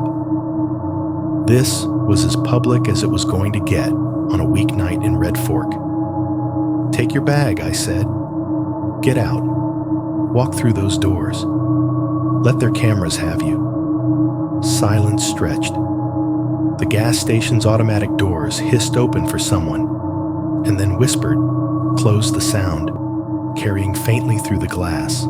The pump chimes beeped in a stuttering rhythm somewhere off to the right. Beep, beep, beep, each one, announcing a transaction starting or ending or needing attention. She unbuckled with a slow, practiced motion, the belt snapping back into its reel with a soft hiss. Her hand brushed the tote strap fingers, curling around it in a movement that was almost affectionate. "You think cameras mean anything out here?" she asked, still watching me. "I think they are better than nothing," I said. "And I think I am done being alone with you." For a heartbeat, I thought she was going to argue. Instead, she gave a tiny nod, like I had confirmed something she had already decided. "Move your legs," she said. There was no plea in it, just a simple direction. It irked me more than if she had begged. I pulled my knees closer to the wheel, keeping the gun where it was gripped still in my hand. She opened the passenger door, the cab filled with the cooler night air from outside, laced now with the smells of gasoline and fryer grease and that oddly sweet detergent they use in truck stop bathrooms. As the dome light clicked on, she turned her head not toward the well-lit storefront, but back over her shoulder toward the highway we had just come from. Her expression shifted again, flickering through something I could not quite catch. Worry, anger, regret, maybe just calculation. Then it smoothed out. She swung her legs out and slid to the ground, landing neatly despite the long ride and the near crash. The tote stayed hooked on her shoulder. From this angle looking down, I could see more of it, a faint dark smear on one side like something greasy had rubbed against the canvas. One corner bent oddly, the outline of whatever rigid thing was at the bottom. A case, a handle something compact and heavy. She paused with the door half closed, leaning back in just enough that her head and shoulders were framed in the opening. The dome light made her eyes look shallow and reflective, like a photograph with too much flash. "You should not drive this route alone anymore," she said again. Hearing it here under the safe blast of LED and corporate branding did not make it any less unnerving. If anything, it made it worse. Like a doctor calmly repeating a diagnosis in a bright exam room after you have already heard it in the back alley where you got hurt. "Yeah," I said, "that is the plan." Her gaze flicked once more to the gun in my lap, then back to my face.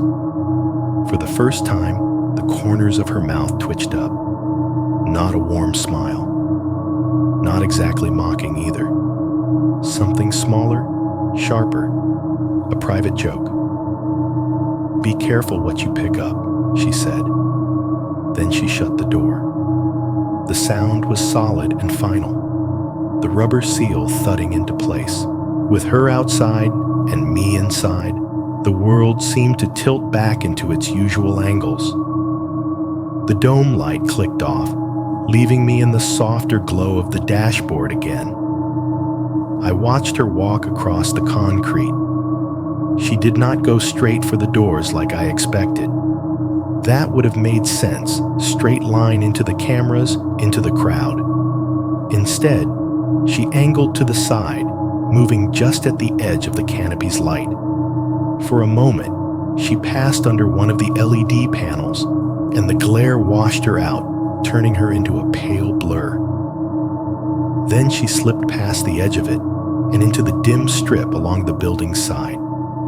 Past the glass doors, past the big windows, past the signs that said welcome and clean restrooms and hot food 24/7. She moved along the wall toward the back of the building, the hem of her hoodie flicking in and out of shadow as she passed the pools of light from the side fixtures. Within seconds, she stepped beyond the area the station cared about, illuminating into the thin, unremarkable darkness behind the structure where dumpsters and delivery doors usually lived. Then she was gone. Just like that. 1 second framed by corporate lighting, the next swallowed by the same kind of shadow we had just fought our way out of. I realized I had been holding my breath. I let it out slowly, the air leaving my lungs in a shaky stream. The adrenaline crash was starting the delayed tremor in my hands, waking up. The pump island closest to me chimed the digital readout, flashing some number of dollars for someone else's gas. A voice came over the overhead speakers, a bored woman behind the glass, announcing something about Pump 4 is ready in a tone that said she had said it 1,000 times and would say it 1,000 more. Normal life going on under lights that were too bright for the hour. I put the truck in gear and rolled forward to an open pump. The concrete under my tires felt unnervingly solid after the unpredictable give of the shoulder and ditch. I slid the Glock back into the glove box, the motion automatic but reluctant, and shut it gently until it latched. When I stepped out, the air felt colder without the cab around me. The hum of the lights overhead was loud, a high constant buzz that crawled along my scalp. I swiped the company gas card, punched in my driver number. The machine beeped at each press, like an impatient microwave. The pump handle was cold in my hand, smelling of fuel and old rubber. When I squeezed it, the familiar hollow thump and whoosh of gasoline rushing up through the hose and into the tank grounded me more than I wanted to admit. I stood there, one hand on the pump eyes, on the numbers scrolling higher. In the glass of the storefront, I could see my reflection, tired face hair out of place company logo on my jacket. There was nothing in that image to suggest that 12 miles back, there might be a truck in a ditch, and two men, reconsidering their life choices, were bleeding into the dirt. When the tank clicked full, the pump beeped again, sharp and insistent.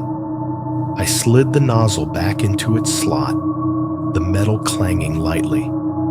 I should have left then, gotten back into the cab, pointed the truck toward Elk City, and finished the job with both hands welded to the wheel and my brain fixed on anything but what had just happened. Instead, I opened the passenger door. The dome light blinked on softer than the LEDs outside. The seat was slightly skewed from where her weight and the hard braking had shifted it. The fabric showed a faint smear near the front edge, that same dark, greasy smudge I had seen on the tote. Down between the seat and the center console, something pale caught the light, a coil of plastic. I reached down and fished it out. It was one of the zip tie bundles I had seen spill from her bag, a sealed pack still held together with a small strip of clear plastic. There were half a dozen heavy-duty ties, inside each as thick as my pinky, the ridged surface catching the dome light in a way that made them look almost wet. On the outer edge of the pack, near the brand logo, a dark fingerprint smudged the plastic. Grease or oil, or something darker. I did not have to push too hard to picture her hand on it or someone else's in the dark beside the dead car. For a long second, I just held it there, the weight of it stupidly light for what it could do. Evidence, my brain suggested. Something to hand to a cop. Something to put in a report that would make this more than just a story I told in diners and on late nights when I could not sleep. My other hand opened almost of its own accord. The small trash can by the pump sat 3 feet away, mouth gaping under the bright light, half full of cups and crumpled receipts and an empty windshield wipe packet. My arm moved before my conscience could get in front of it. I dropped the zip ties in. They landed with a dull thud, disappearing under a crushed soda cup and a takeout bag. From this angle, I could not see them at all. Trash, I heard myself say, under my breath, like I was explaining it to someone. Just trash. The pump beeped again behind me, some internal timer cycling. Inside the store, the automatic door side opened and closed, letting out a brief flicker of warmer air and the smell of coffee. I shut the passenger door carefully. The cab went dim again, the outside world bright and humming and oblivious. The corner of the building where she had vanished was hidden from my view, now wrapped around the back, beyond the safety of the lights. I got behind the wheel, started the engine, and pulled away from the pump without looking back at that corner. Throwing that pack away was a practical decision. It was also the first real act of denial. The first piece of that night I chose on purpose to pretend I had never seen. Leaving Red Fork felt wrong in a way I cannot quite explain. The highway past the gas station looked the same as the stretch we had almost died on, same black strip, same white lines, same flat nothing on either side, but my brain would not file it as the same road. It felt like some kind of after-version, a copy printed slightly off-center from the original, where everything should have been, but somehow was not. The cab smelled like cold air and spilled gasoline from the pump, and the faint ghost of her perfume, something sharp and synthetic that clung to the cloth seat. The passenger side was empty again, but it did not feel like it. The shape of her absence sat there heavy as any of the coolers in the back. The engine hummed, the tires rolled, the speedometer needle climbed back up to a reasonable number, 70, 72. This time, when I checked the mirror, there was nothing behind me but my own taillights reflected faintly in the red haze of adrenaline still stuck in my head. I drove, not bravely, not calmly, just mechanically. My hands knew what to do before my thoughts caught up. Check the instruments, glance at the mirrors, adjust the wheel, a hair tap, the turn signal before a curve, even though there was no one out there to appreciate my courtesy. My foot maintained pressure on the pedal with the same practiced steadiness I had built up over countless nights. The truck responded without comment, just another machine doing exactly what it had been built to do. Inside, I did not feel like I was sitting in my own body. I felt like I was watching it perform from somewhere just behind my eyes, hovering back a few inches, just enough distance to observe the way my fingers trembled slightly on the wheel every time a shadow on the side of the road looked too solid. The Glock was back in the glove box, shut away, but I could still feel its imprint against my palm, like phantom pressure. Every time the truck hit a seam in the asphalt, the glove box door clicked softly against its latch, reminding me what I had decided to hide. The rest of the drive to Elk City is a blur in my memory, not because nothing happened, but because nothing happened after too much had already happened. No more trucks lurking behind me. No more hazard lights. No more strangers on the shoulder. Just the endless ribbon of road and the steady, very human thud of my own heartbeat in my ears. When the lights of Elk finally rose out of the dark ahead, they looked smaller than they should have. A scattering of sodium orange and soft white less harsh than Red Fork's corporate glare. Street lights, porch lamps, a crosswalk signal blinking its little red hand. I followed the route I knew by muscle memory through the quiet town streets, right at the faded billboard for some injury lawyer left at the blinking four-way, where nobody ever seemed to come from the side streets past the closed car wash with its bays sitting empty like mouths waiting for something to clean. The hospital sat on a small rise at the edge of a residential area, a low, wide building with a lit ER entrance and a darker main lobby. At night, the place looked less like a temple of medicine and more like a stubborn piece of civilization holding the line against the dark fields beyond. I swung around to the side entrance where deliveries went the dock, lit by a couple of yellow security lamps that made the concrete look jaundiced. The cooler in the back hummed behind me, a steady, indifferent sound like it had slept through everything. Putting the truck in park felt surreal. The engine ticking down from highway speeds to idle and then to stillness left a kind of echo in my chest, like my heart was the one that could not figure out how to quit moving. I got out. The night air here was cooler, tinged with the sterile metallic smell that hospitals seem to exhale. A faint citrus note from industrial cleaning supplies floated on top, trying unsuccessfully to cover the deeper scents asphalt, old rain, whatever lived in the vents. A night nurse met me at the side door, just like always. She was in her 50s, maybe hair tucked under a scrub cap with little cartoon lungs on it. I had seen her half a dozen times before. She flicked a glance at the truck at me at the cooler. "You are late," she said, but not harshly. "Just an observation. Road work." I lied the excuse, sliding out easily. Slow going on 152. She rolled her eyes in a way that said she had no particular affection for 152 either. "Sign here," she said, sliding the clipboard towards me. My hand shook just a little as I took the pen. I hoped she would chalk it up to too much coffee, not enough sleep. The paper was the same pale green carbon copy form as always. Patient samples, time of pickup, time of drop-off, signature. I scrawled my name in the blank without really seeing it. Behind her, through the narrow slit of the hallway, I could hear the sounds of the night hospital.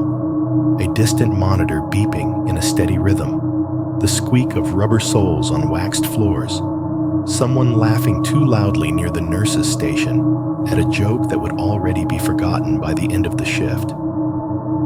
I hauled the cooler onto the dolly, rolled it past the threshold, let its wheels clack over the metal strip at the door. The nurse checked the seal, nodded, and initialed her part of the form. "Drive safe," she said, handing the clipboard back. "Yeah," I said, "that is the plan." I do not know if she noticed the way my voice caught on the last word. If she did not show it. The door whispered closed behind me, the automatic latch clicking gently into place, as if sealing the samples, the building, and whatever passed for normal life inside, away from what I had just driven through. The drive back to Amarillo felt even more robotic. No one followed me. No one tried to flag me down. The highway behind me stayed empty, my mirrors showing nothing but the diminishing glow of my own taillights and the occasional reflective stripe on a signpost. I kept expecting to see something on the side of the road where the black pickup had left it. Cops' tow trucks, ambulance lights strobing red and blue against the dark fields. There was nothing, just the slightly darker smear of disturbed dirt where tires had bitten and slid. In the harsh glare of my high beams, it looked like any other patch of ground that has taken a hit and then decided to keep its secrets. By the time the lights of Amarillo showed up, my body was running on fumes. The kind of exhaustion where your eyes burn, your stomach feels hollow, and your thoughts slide past each other without quite connecting. The warehouse lot was lit by the same old sodium lamps, as always, buzzing faintly, casting everything in that dingy orange that turns trucks into big rusted shapes. I backed into my usual spot engine, grumbling as if it resented coming down from its highway rhythm. Inside the building smelled like it always did at the tail end of a shift burned coffee in the break room floor. Cleaner on the concrete, a faint undertone of refrigeration from the walk-in coolers humming away along the back wall. The clock-in computer glowed blue in the dim office. I scanned my badge, the little beep sounding weirdly cheerful. End of route. Another night logged. The dispatcher was there, sitting at his desk, clicking through screens. Overweight guy, in a faded baseball cap t-shirt that said something snarky about Mondays, even though it was a Wednesday. He barely glanced up. How was 152? He asked more out of habit than real curiosity. Boring as usual. This was the moment. Right here. An opening, however casual, to say something that was not a joke. To mention a truck in a ditch. To say I had been followed, rammed, forced into a maneuver I would not have tried sober on a closed track. To admit there had been a woman in my passenger seat with zip ties in her bag and something else in her eyes. My mouth opened. It was dead, I said. The lie slid out so smoothly, I almost believed it myself. Just 2 words easy as breath. I even managed a half smile, that tired, sarcastic little twist you give when you are complaining about a route. That is kind of the problem with it, I added. Dead enough to put you to sleep. He snorted. Better than Dallas traffic, he said, going back to his screen. Clock out, man. You are done. I did. No mention of the Glock in the glove box. No mention of the dent in the rear bumper that I knew I would see in the daylight. No mention of the dirt still hanging in the air somewhere along 152, where a black truck had left the road. I told myself it was practical. If I called the sheriff, I would be there for hours, walking them through every second, trying to explain why I had a firearm in a company vehicle, why I had not called right away, why I had driven away from the scene instead of waiting for someone in uniform to show up.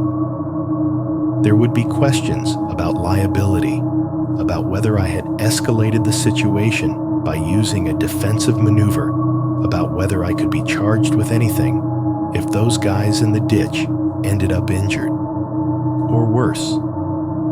I imagined sitting in some fluorescent-lit room at 3 a.m, telling a deputy about a girl whose name I did not know, who had not actually done anything to me that could fit cleanly in a report, besides carry the wrong kind of supplies in the wrong kind of bag. My job did not pay enough for that kind of trouble. My nerves were already frayed down to threads. My brain grabbed those facts and used them like building blocks for a decision it wanted to make anyway. So I did nothing. I went home, slept badly, dreamt even worse. The next day, the warehouse looked exactly the same. Pallets lined up against the wall. The break room's ancient microwave whirring angrily as someone reheated something that smelled like leftovers and regret. A local country station played low on a radio clipped to a shelf, the morning DJ cheerfully talking about a cold front coming through and a charity car wash in town this weekend.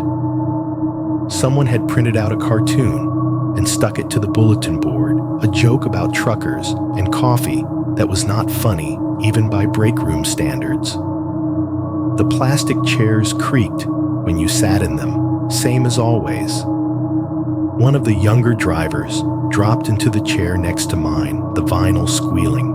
He tore open a packet of powdered donuts, the sugar dusting his fingers almost immediately.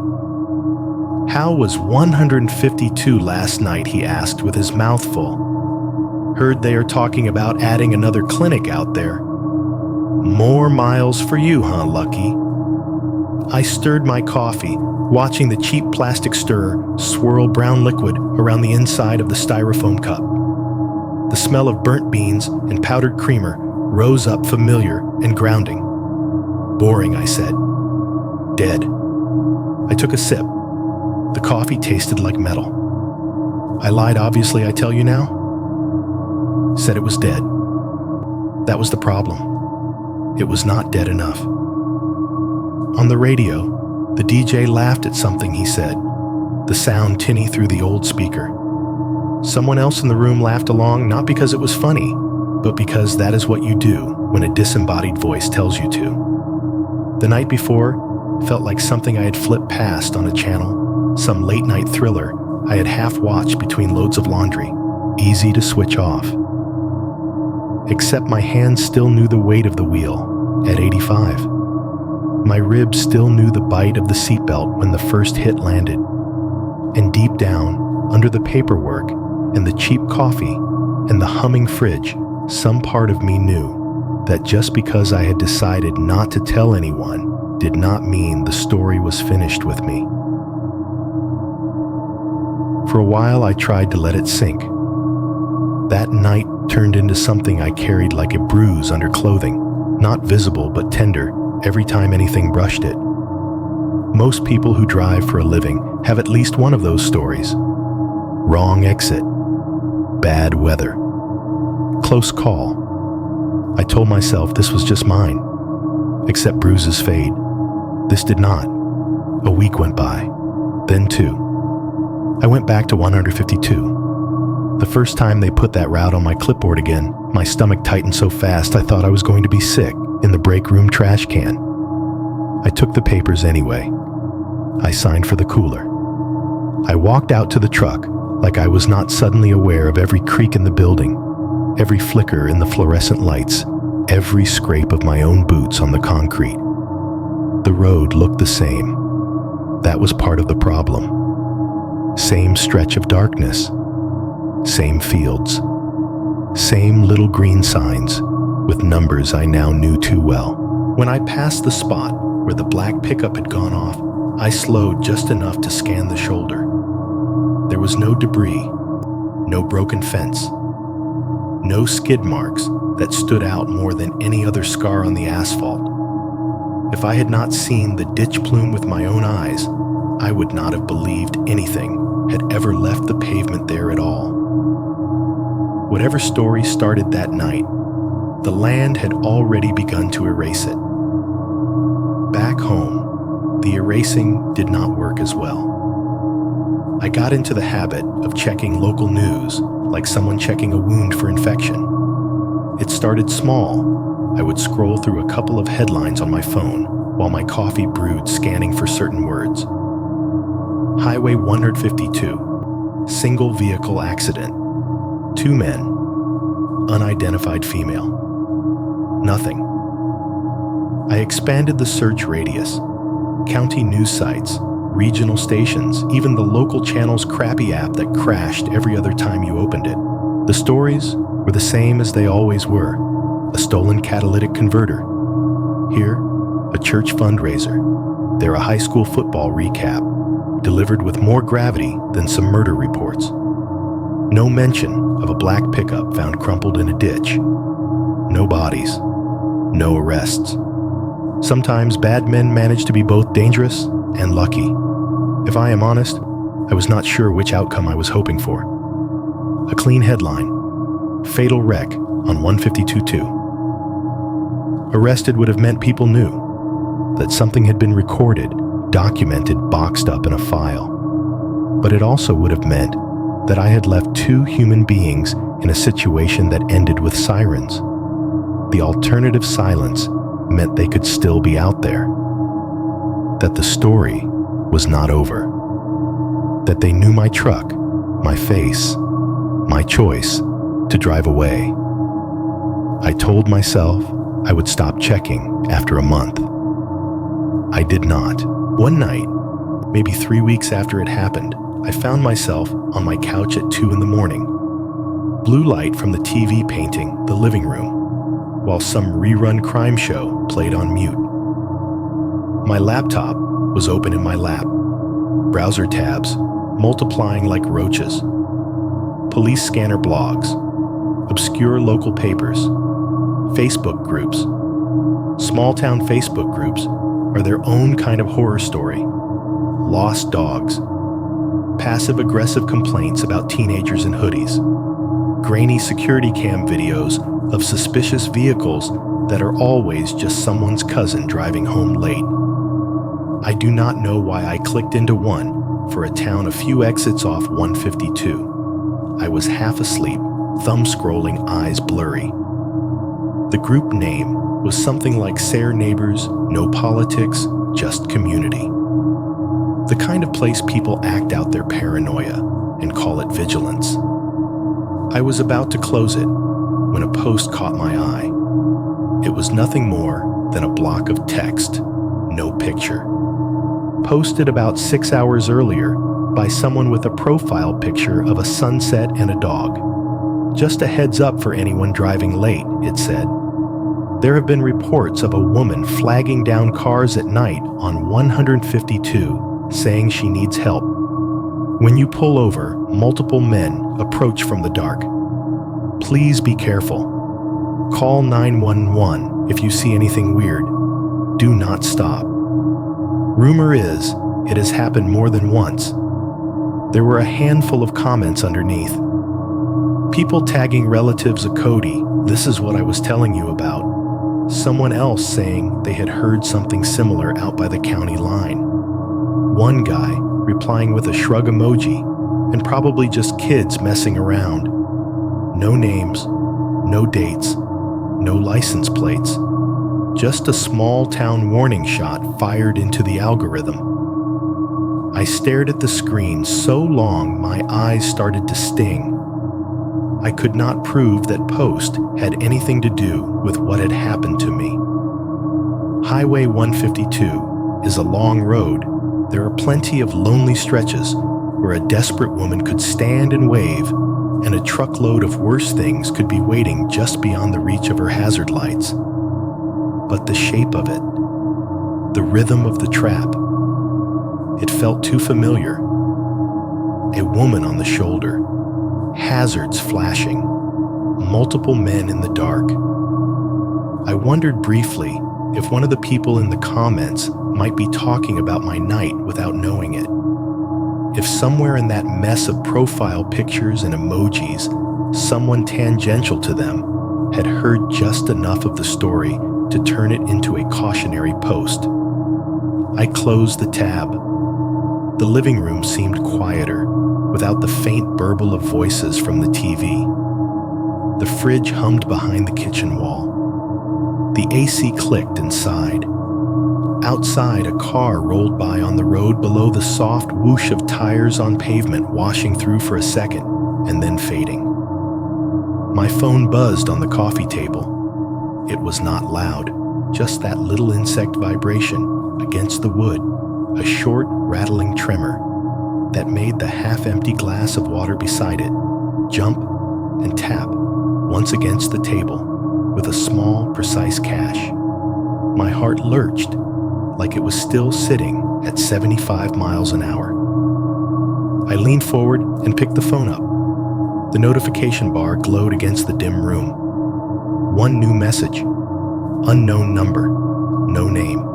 Just 10 digits I did not recognize, spaced in that clean, impersonal way you only see in fresh contacts and spam. For a second, I thought it was going to be some junk link. A click here for delivery confirmation, or you have won something you never entered. My thumb hovered over the screen anyway, a small part of me already knowing it was not that. Junk did not make the hairs on my forearms stand up before you even opened it. I tapped the notification. The message thread was empty except for one single bubble. No previous conversation, no context, no emoji, just a line of text that sat too calmly in the center of the screen.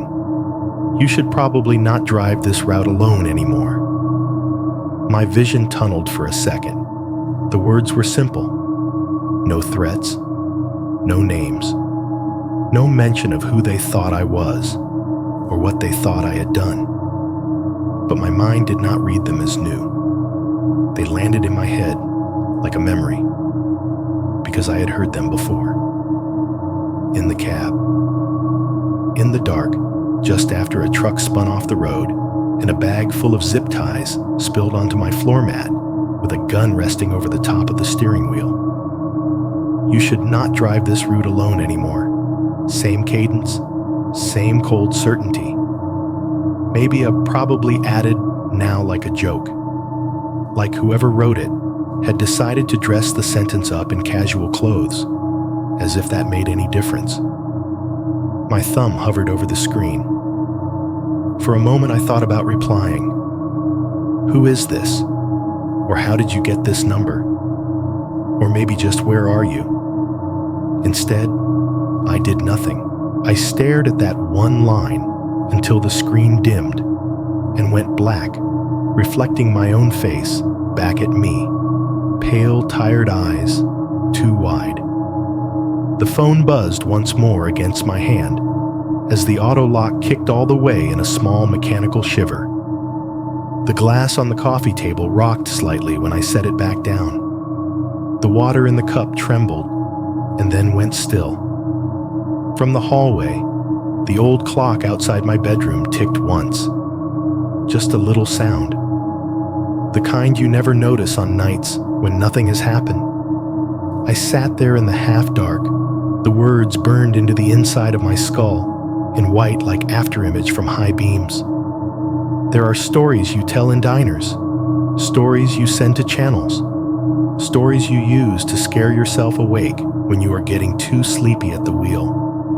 And then there are the ones that start talking back. These days, my life looks normal on paper. I do not drive nights for the company anymore. I quit that job a few months after everything happened with an excuse about wanting better hours and more family time, even though my family is mostly scattered across different states. And the only one who really noticed the change was my landlord when the rent kept coming on time. Now I work daylight delivery for a food distributor inside the city. Grocery stores, school cafeterias, a couple of hospital kitchens that smell like overcooked vegetables and bleach. My routes are all within the loop freeways, with lights exits every half mile, other cars around me almost all the time. If something happens, there are cameras, witnesses, cops who can be there in minutes instead of when someone finally drives by. On the surface, it should feel safer.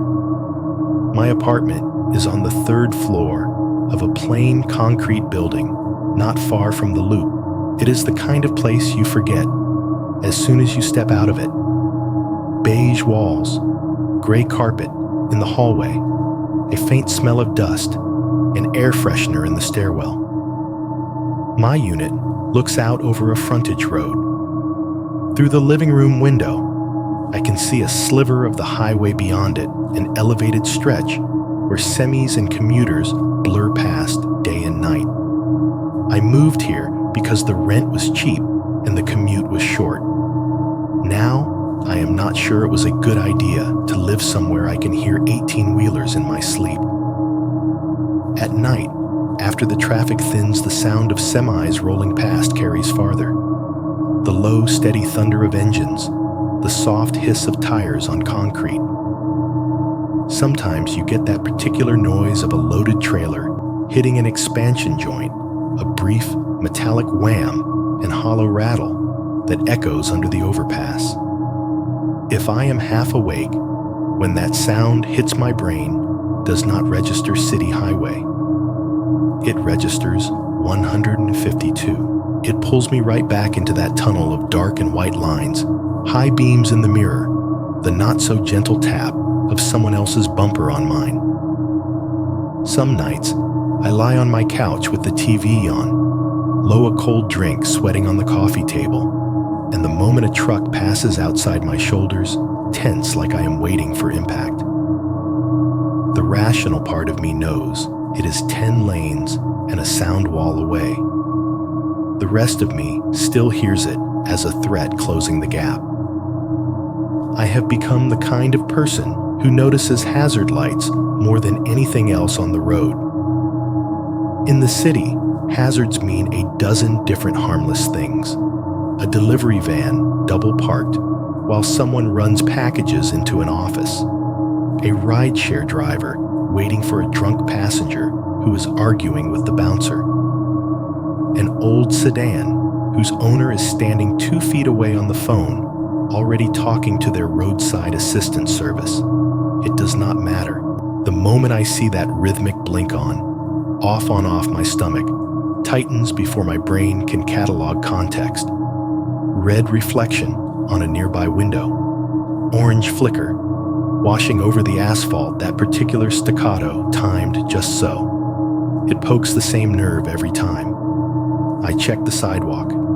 I check the shadows between cars. I catch myself looking for a second shape that should not be there, just outside the cone of those flashing lights. Sometimes when I am late leaving a store and I pull out into the street and see a car up ahead with its hazards, on my first instinct is not to think that person needs help.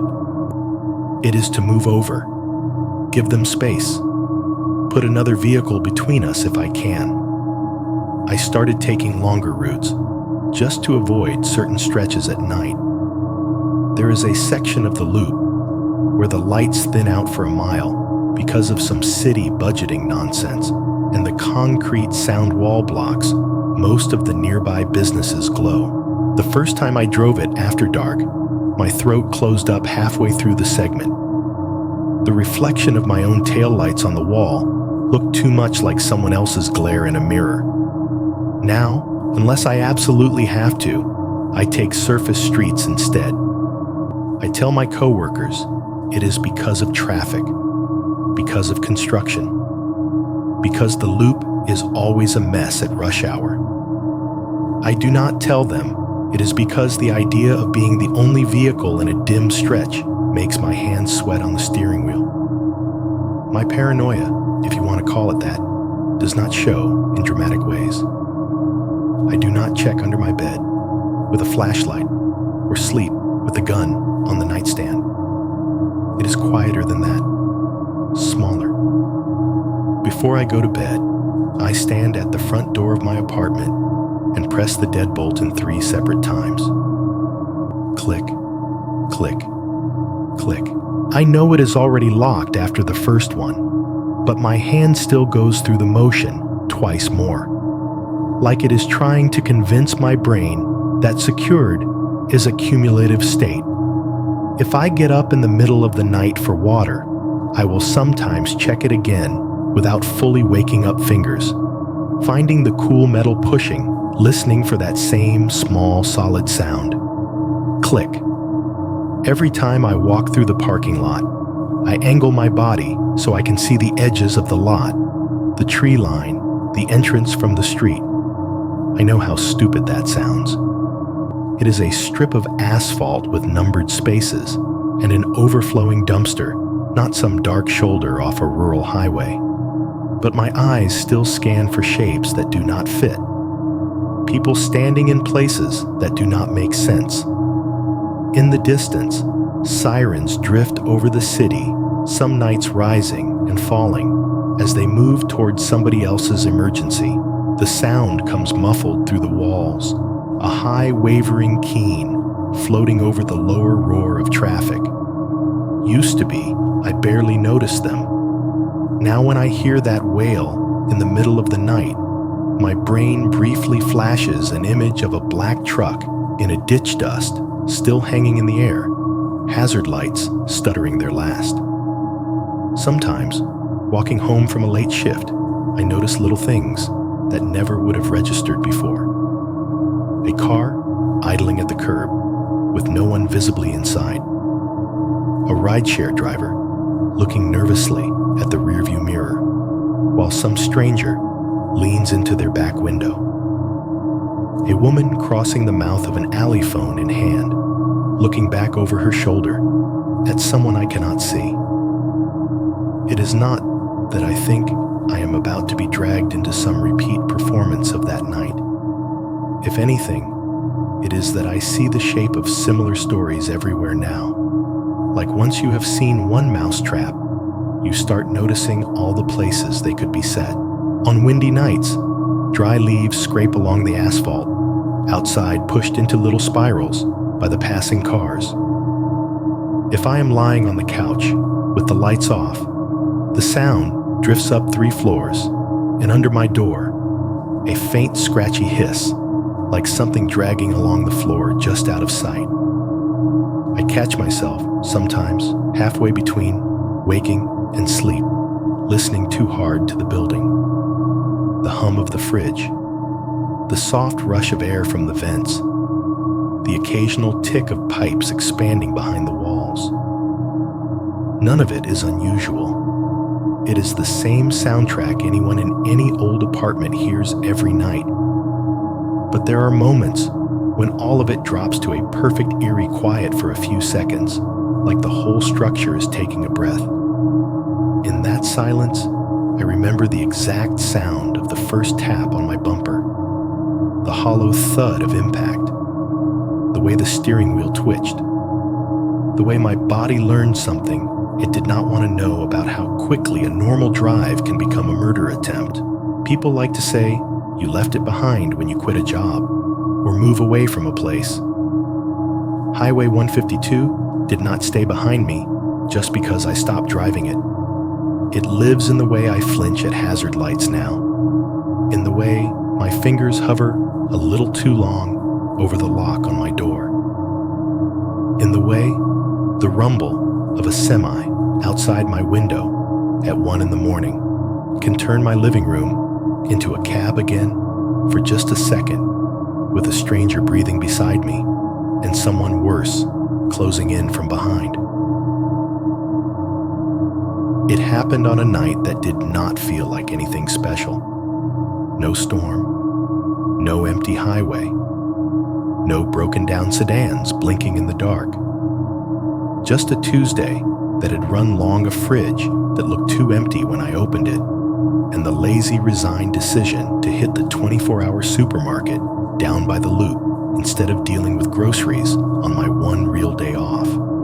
The parking lot there is the opposite of 152 in every way that matters. Banks of white LED poles wash everything in bright flat light.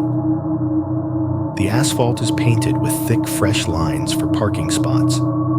Cart corrals sit like metal skeletons every few rows, already half full of abandoned carts. The front of the store glows through sliding glass doors and wide windows, colorful displays of cereal boxes and soda cases stacked like scenery.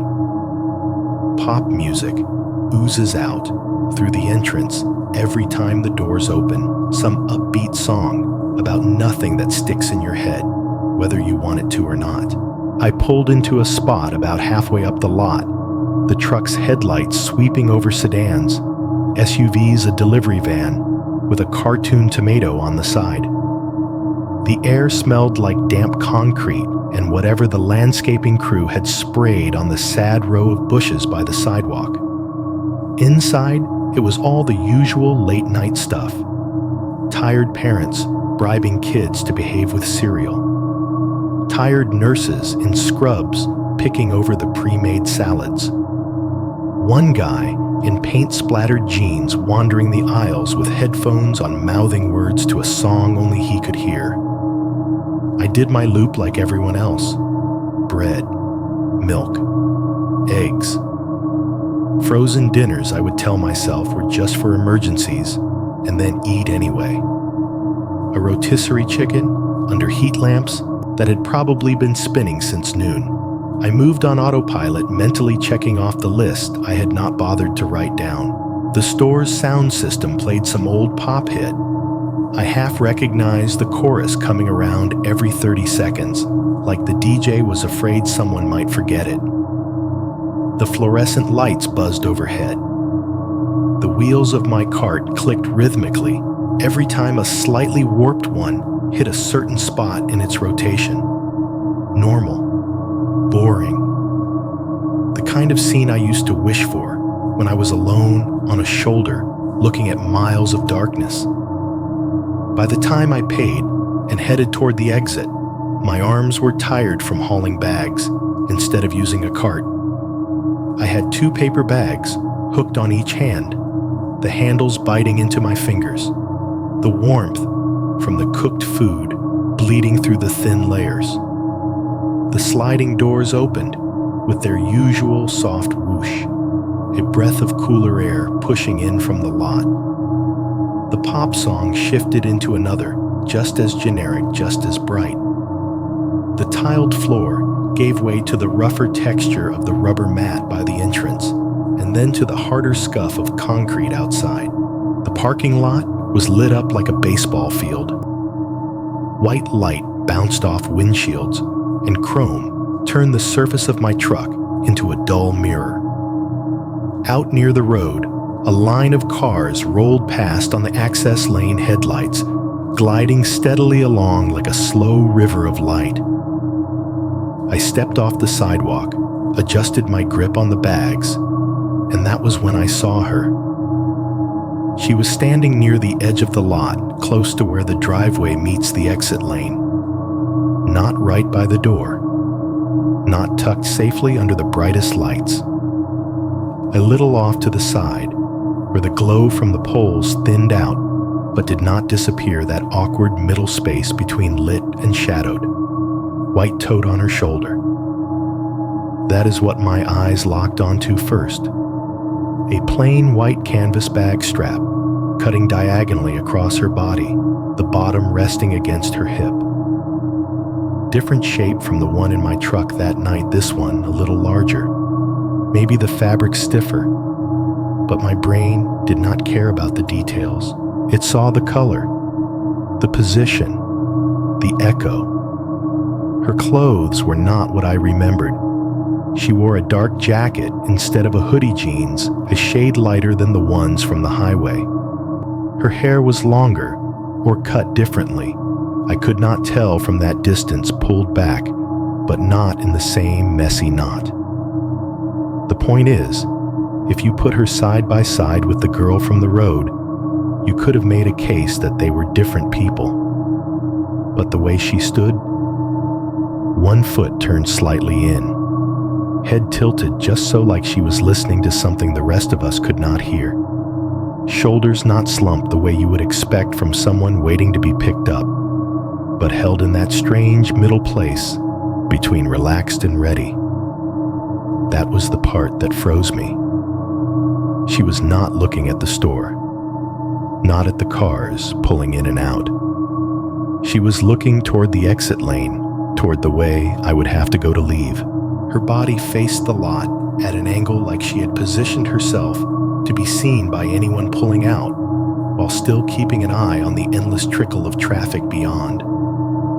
For a second, I figured she was just waiting on a ride. Maybe some rideshare driver was trying to find her in the mess of lights and lines. Maybe she was looking for a specific make and model, scanning each car that came around the bend.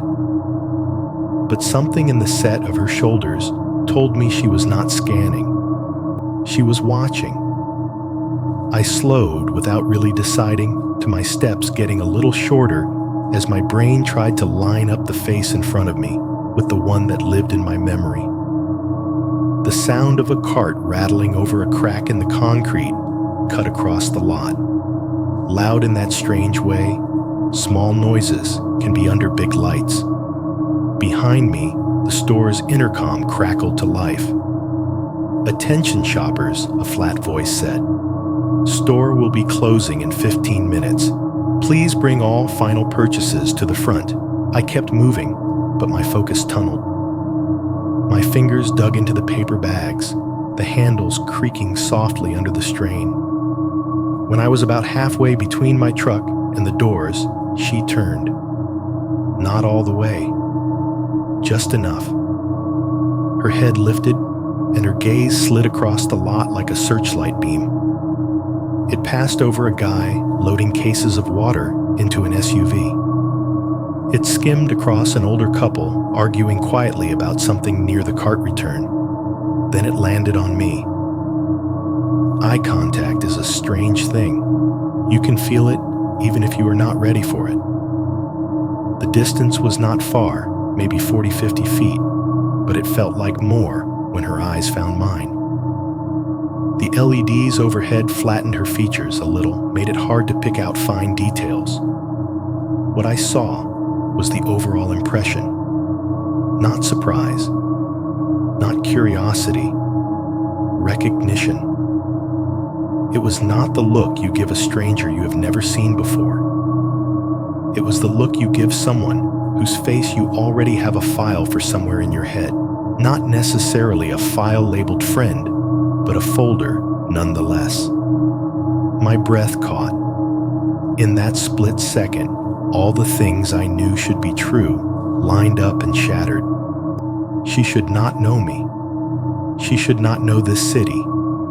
She should not be standing in a well-lit supermarket parking lot with the same kind of bag over her shoulder, angling her body toward my route out like a chess piece placed just off the main line. My brain screamed that it was coincidence, that the world is full of women with white totes and a certain way of tilting their heads, that I had spent months training myself to see her in places she was not because it was easier than admitting I might have left something unfinished on that highway. Her eyes did not blink. A car passed between us.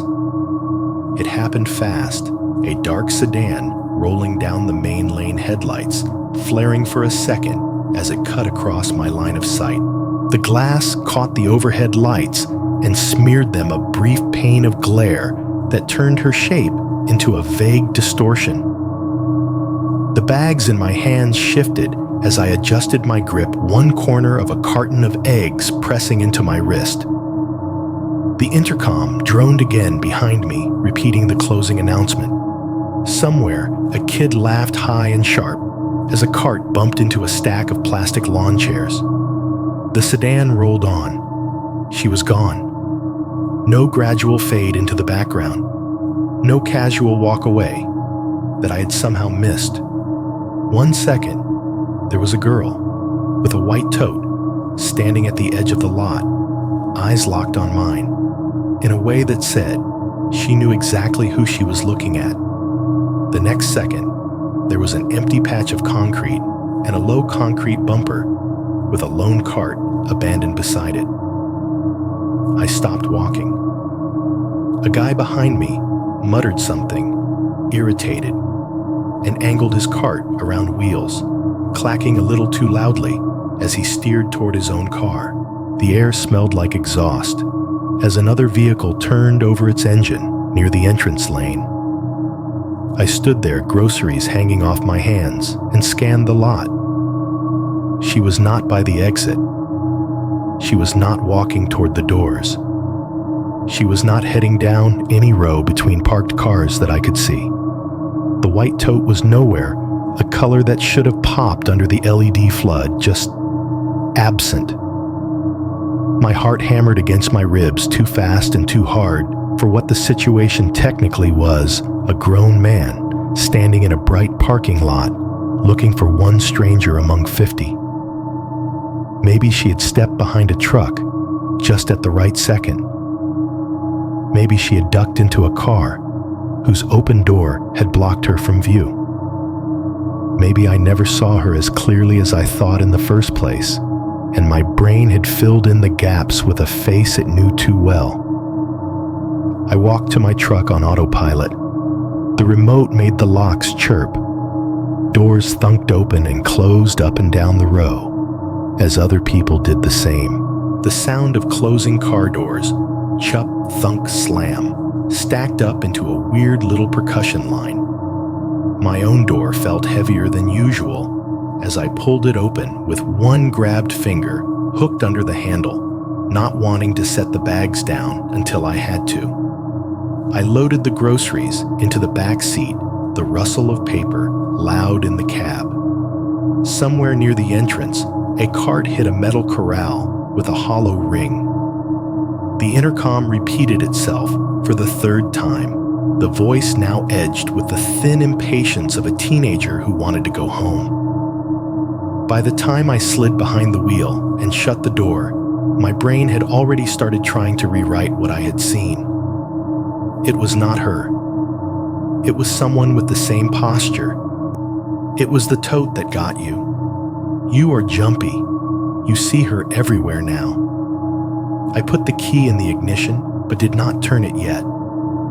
The windshield gave me a wide, curved view of the lot. Cars, carts, people pushing and loading and walking all under that sterile, humming light. No one standing alone near the exit. No one with a white tote watching my lane.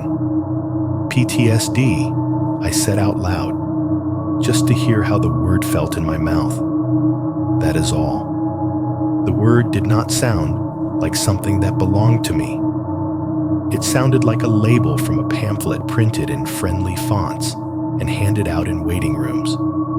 It definitely did not cover getting hunted down a rural highway by a truck and a woman with zip ties in her bag.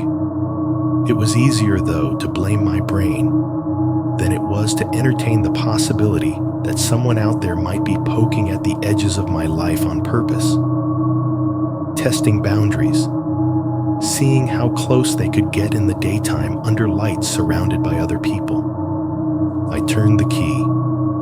The engine caught and settled into a familiar idle, steady and reassuring. As I pulled out of the spot and headed toward the exit, I checked the mirrors more often than I needed to. Not for traffic, for her, for any shape that did not belong. I did not see her again that night. That should have made me feel better. It did not. I guess this is the part where I explain why I am actually writing this down. Most people who send stories to channels like yours dress it up a little. They talk about needing closure or wanting advice or hoping someone out there has answers. I am not going to lie like that.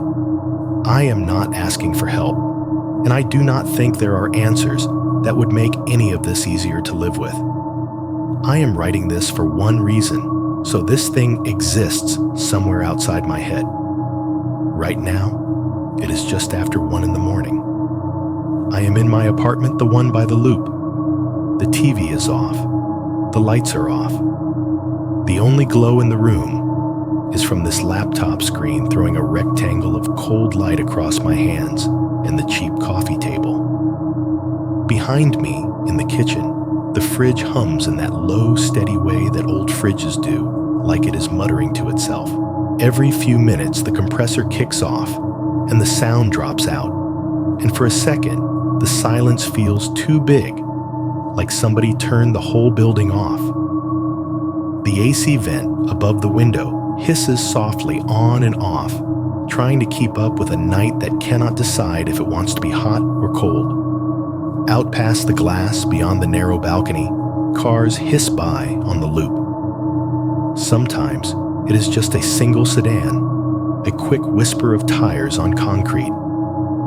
Sometimes it is a semi, the deeper roar building, and then fading a moving wall of sound that rolls through my living room and is gone. If you muted the world and just listened to this apartment, it would sound like 100 others in 100 other cities. Machines doing what they are supposed to. Time passing in small noises. I could have let it stay that way. I could have kept this as the story I almost tell sometimes, and then stop halfway through. The half confession I almost make when someone asks why I do not like driving at night anymore. Instead, I opened a blank document and I started from the beginning. You do not have to believe any of this. I am not asking you to. I know how it sounds from the outside. Guy with a gun in a company truck. No report. No police record. No news articles. No names. No bodies. A woman who may or may not be real. A text message from an unknown number that could have been anyone with a bad sense of humor. If I were listening to this on your channel, sitting in traffic or lying in bed, I would be skeptical too. It sounds like a script. It fits too neatly into the shape of the stories we trade for entertainment. I know that. It does not change the fact that there is a rear bumper on an old company pickup somewhere with dents I can still feel in my bones. That there was a pack of zip ties in my hand that I threw in a trash can at a Red Fork gas station, like I was just tossing out a receipt. That I saw a white tote spill open on a floor mat and show me exactly what it thought my wrists were worth. The police might never catch those guys. Honestly, I do not even know if they tried. For all I know, The black pickup crawled out of that ditch on its own 4 wheels 5 minutes after I drove away, and the men inside laughed about the crazy delivery guy who slammed on the brakes. Maybe they drove home. Maybe they went to a bar and told their own version of the story. Maybe they are on a different highway now, in a different state, fine-tuning their game on people who do stop the first time. Maybe they are dead in some ravine that no one will find until a hunting season 3 years from now. Maybe they never existed in any way the law can put on paper. And the girl, I do not know if she was working with them or using them. I do not know if she rode in my passenger seat because she needed me or because she needed the truck. I do not know if the Facebook post I found about a woman flagging down cars was about her or someone like her, or just the internet doing what it does, turning fear into folklore. I know she looked at me in that cab like I was a problem she had not fully solved yet. I know she walked away from a building full of cameras and into the dark behind it without once looking back. I know that same sentence she said in my truck showed up on my phone from a number I do not recognize in the exact same rhythm, like someone quoting a favorite line. You should probably not drive this route alone anymore. You can decide if that is a coincidence. I do not get a vote. There is a version of this story where I handled everything the way you are supposed to. I pull over at a safe distance when the pickup starts ramming me. I call 911, stay on the shoulder, with my hazards on, wait for flashing red and blue to show up in my rearview mirror. I talk to a deputy under portable lights while someone puts flares on the road. I fill out a report, say yes sir and no ma'am at all the right places. In that version, there is a case number. There is paperwork. Maybe there are mugshots. Maybe a detective calls me 6 months later to say they got them, or they lost them, or they cannot say which. That version does not exist. Instead, the only place this all lives is in my head, in a small town Facebook warning, in a lack of news where there should have been news, and now in this file on my laptop. And if you play it in your headphones, the thought that the same people could be out there watching this, that is not paranoia. It is just math. If you have ever seen the comment section on any video about highway horror stories, you know the kind of people who lurk there. Some of them are scared. Some of them are just amused. Some of them are taking notes. Maybe they stumble on this one night. Maybe the girl with the tote sits in someone else's passenger seat years from now and hears my voice in the background while a driver scrolls for something to keep him awake. Maybe she hears herself quoted back to her and smiles. I am not asking you to be afraid. Fear is cheap. You can get it anywhere. What I am saying is this: if you are watching this on your phone in your car right now, maybe in some parking lot off a highway, do me a favor. Pause it. Look up. Check your mirrors. Not just the one in the center, the side ones too. Make sure every set of lights you see is just passing by headlights, slipping past in a clean line instead of hovering too close behind you. If you are pulled over on a shoulder and there is someone up ahead waving their arms, stop and think for one more second than you normally would. Not because everyone is a threat, but because some people are not just trying to get off the road. They are trying to get onto yours. If you are parked under the bright lights of a 24-hour gas station, doors locked, engine off, and you see hazard lights blinking at the edge of the lot, ask yourself why they chose there. Why they chose now. Why they want you to feel guilty enough to leave the safety of the light and the cameras and the people. Make sure nobody is waiting for you to feel responsible. Make sure you are the one deciding where you stop, not someone else. Because somewhere out there on some stretch of highway, a lot like 152, those hazard lights, I ignored the first time. I am not convinced they ever really went out. I finish this last line. I read back over the whole thing. Once my eyes catching on little details, I could polish sentences, I could make sound, better, cleaner, more story-like. I do not change any of them.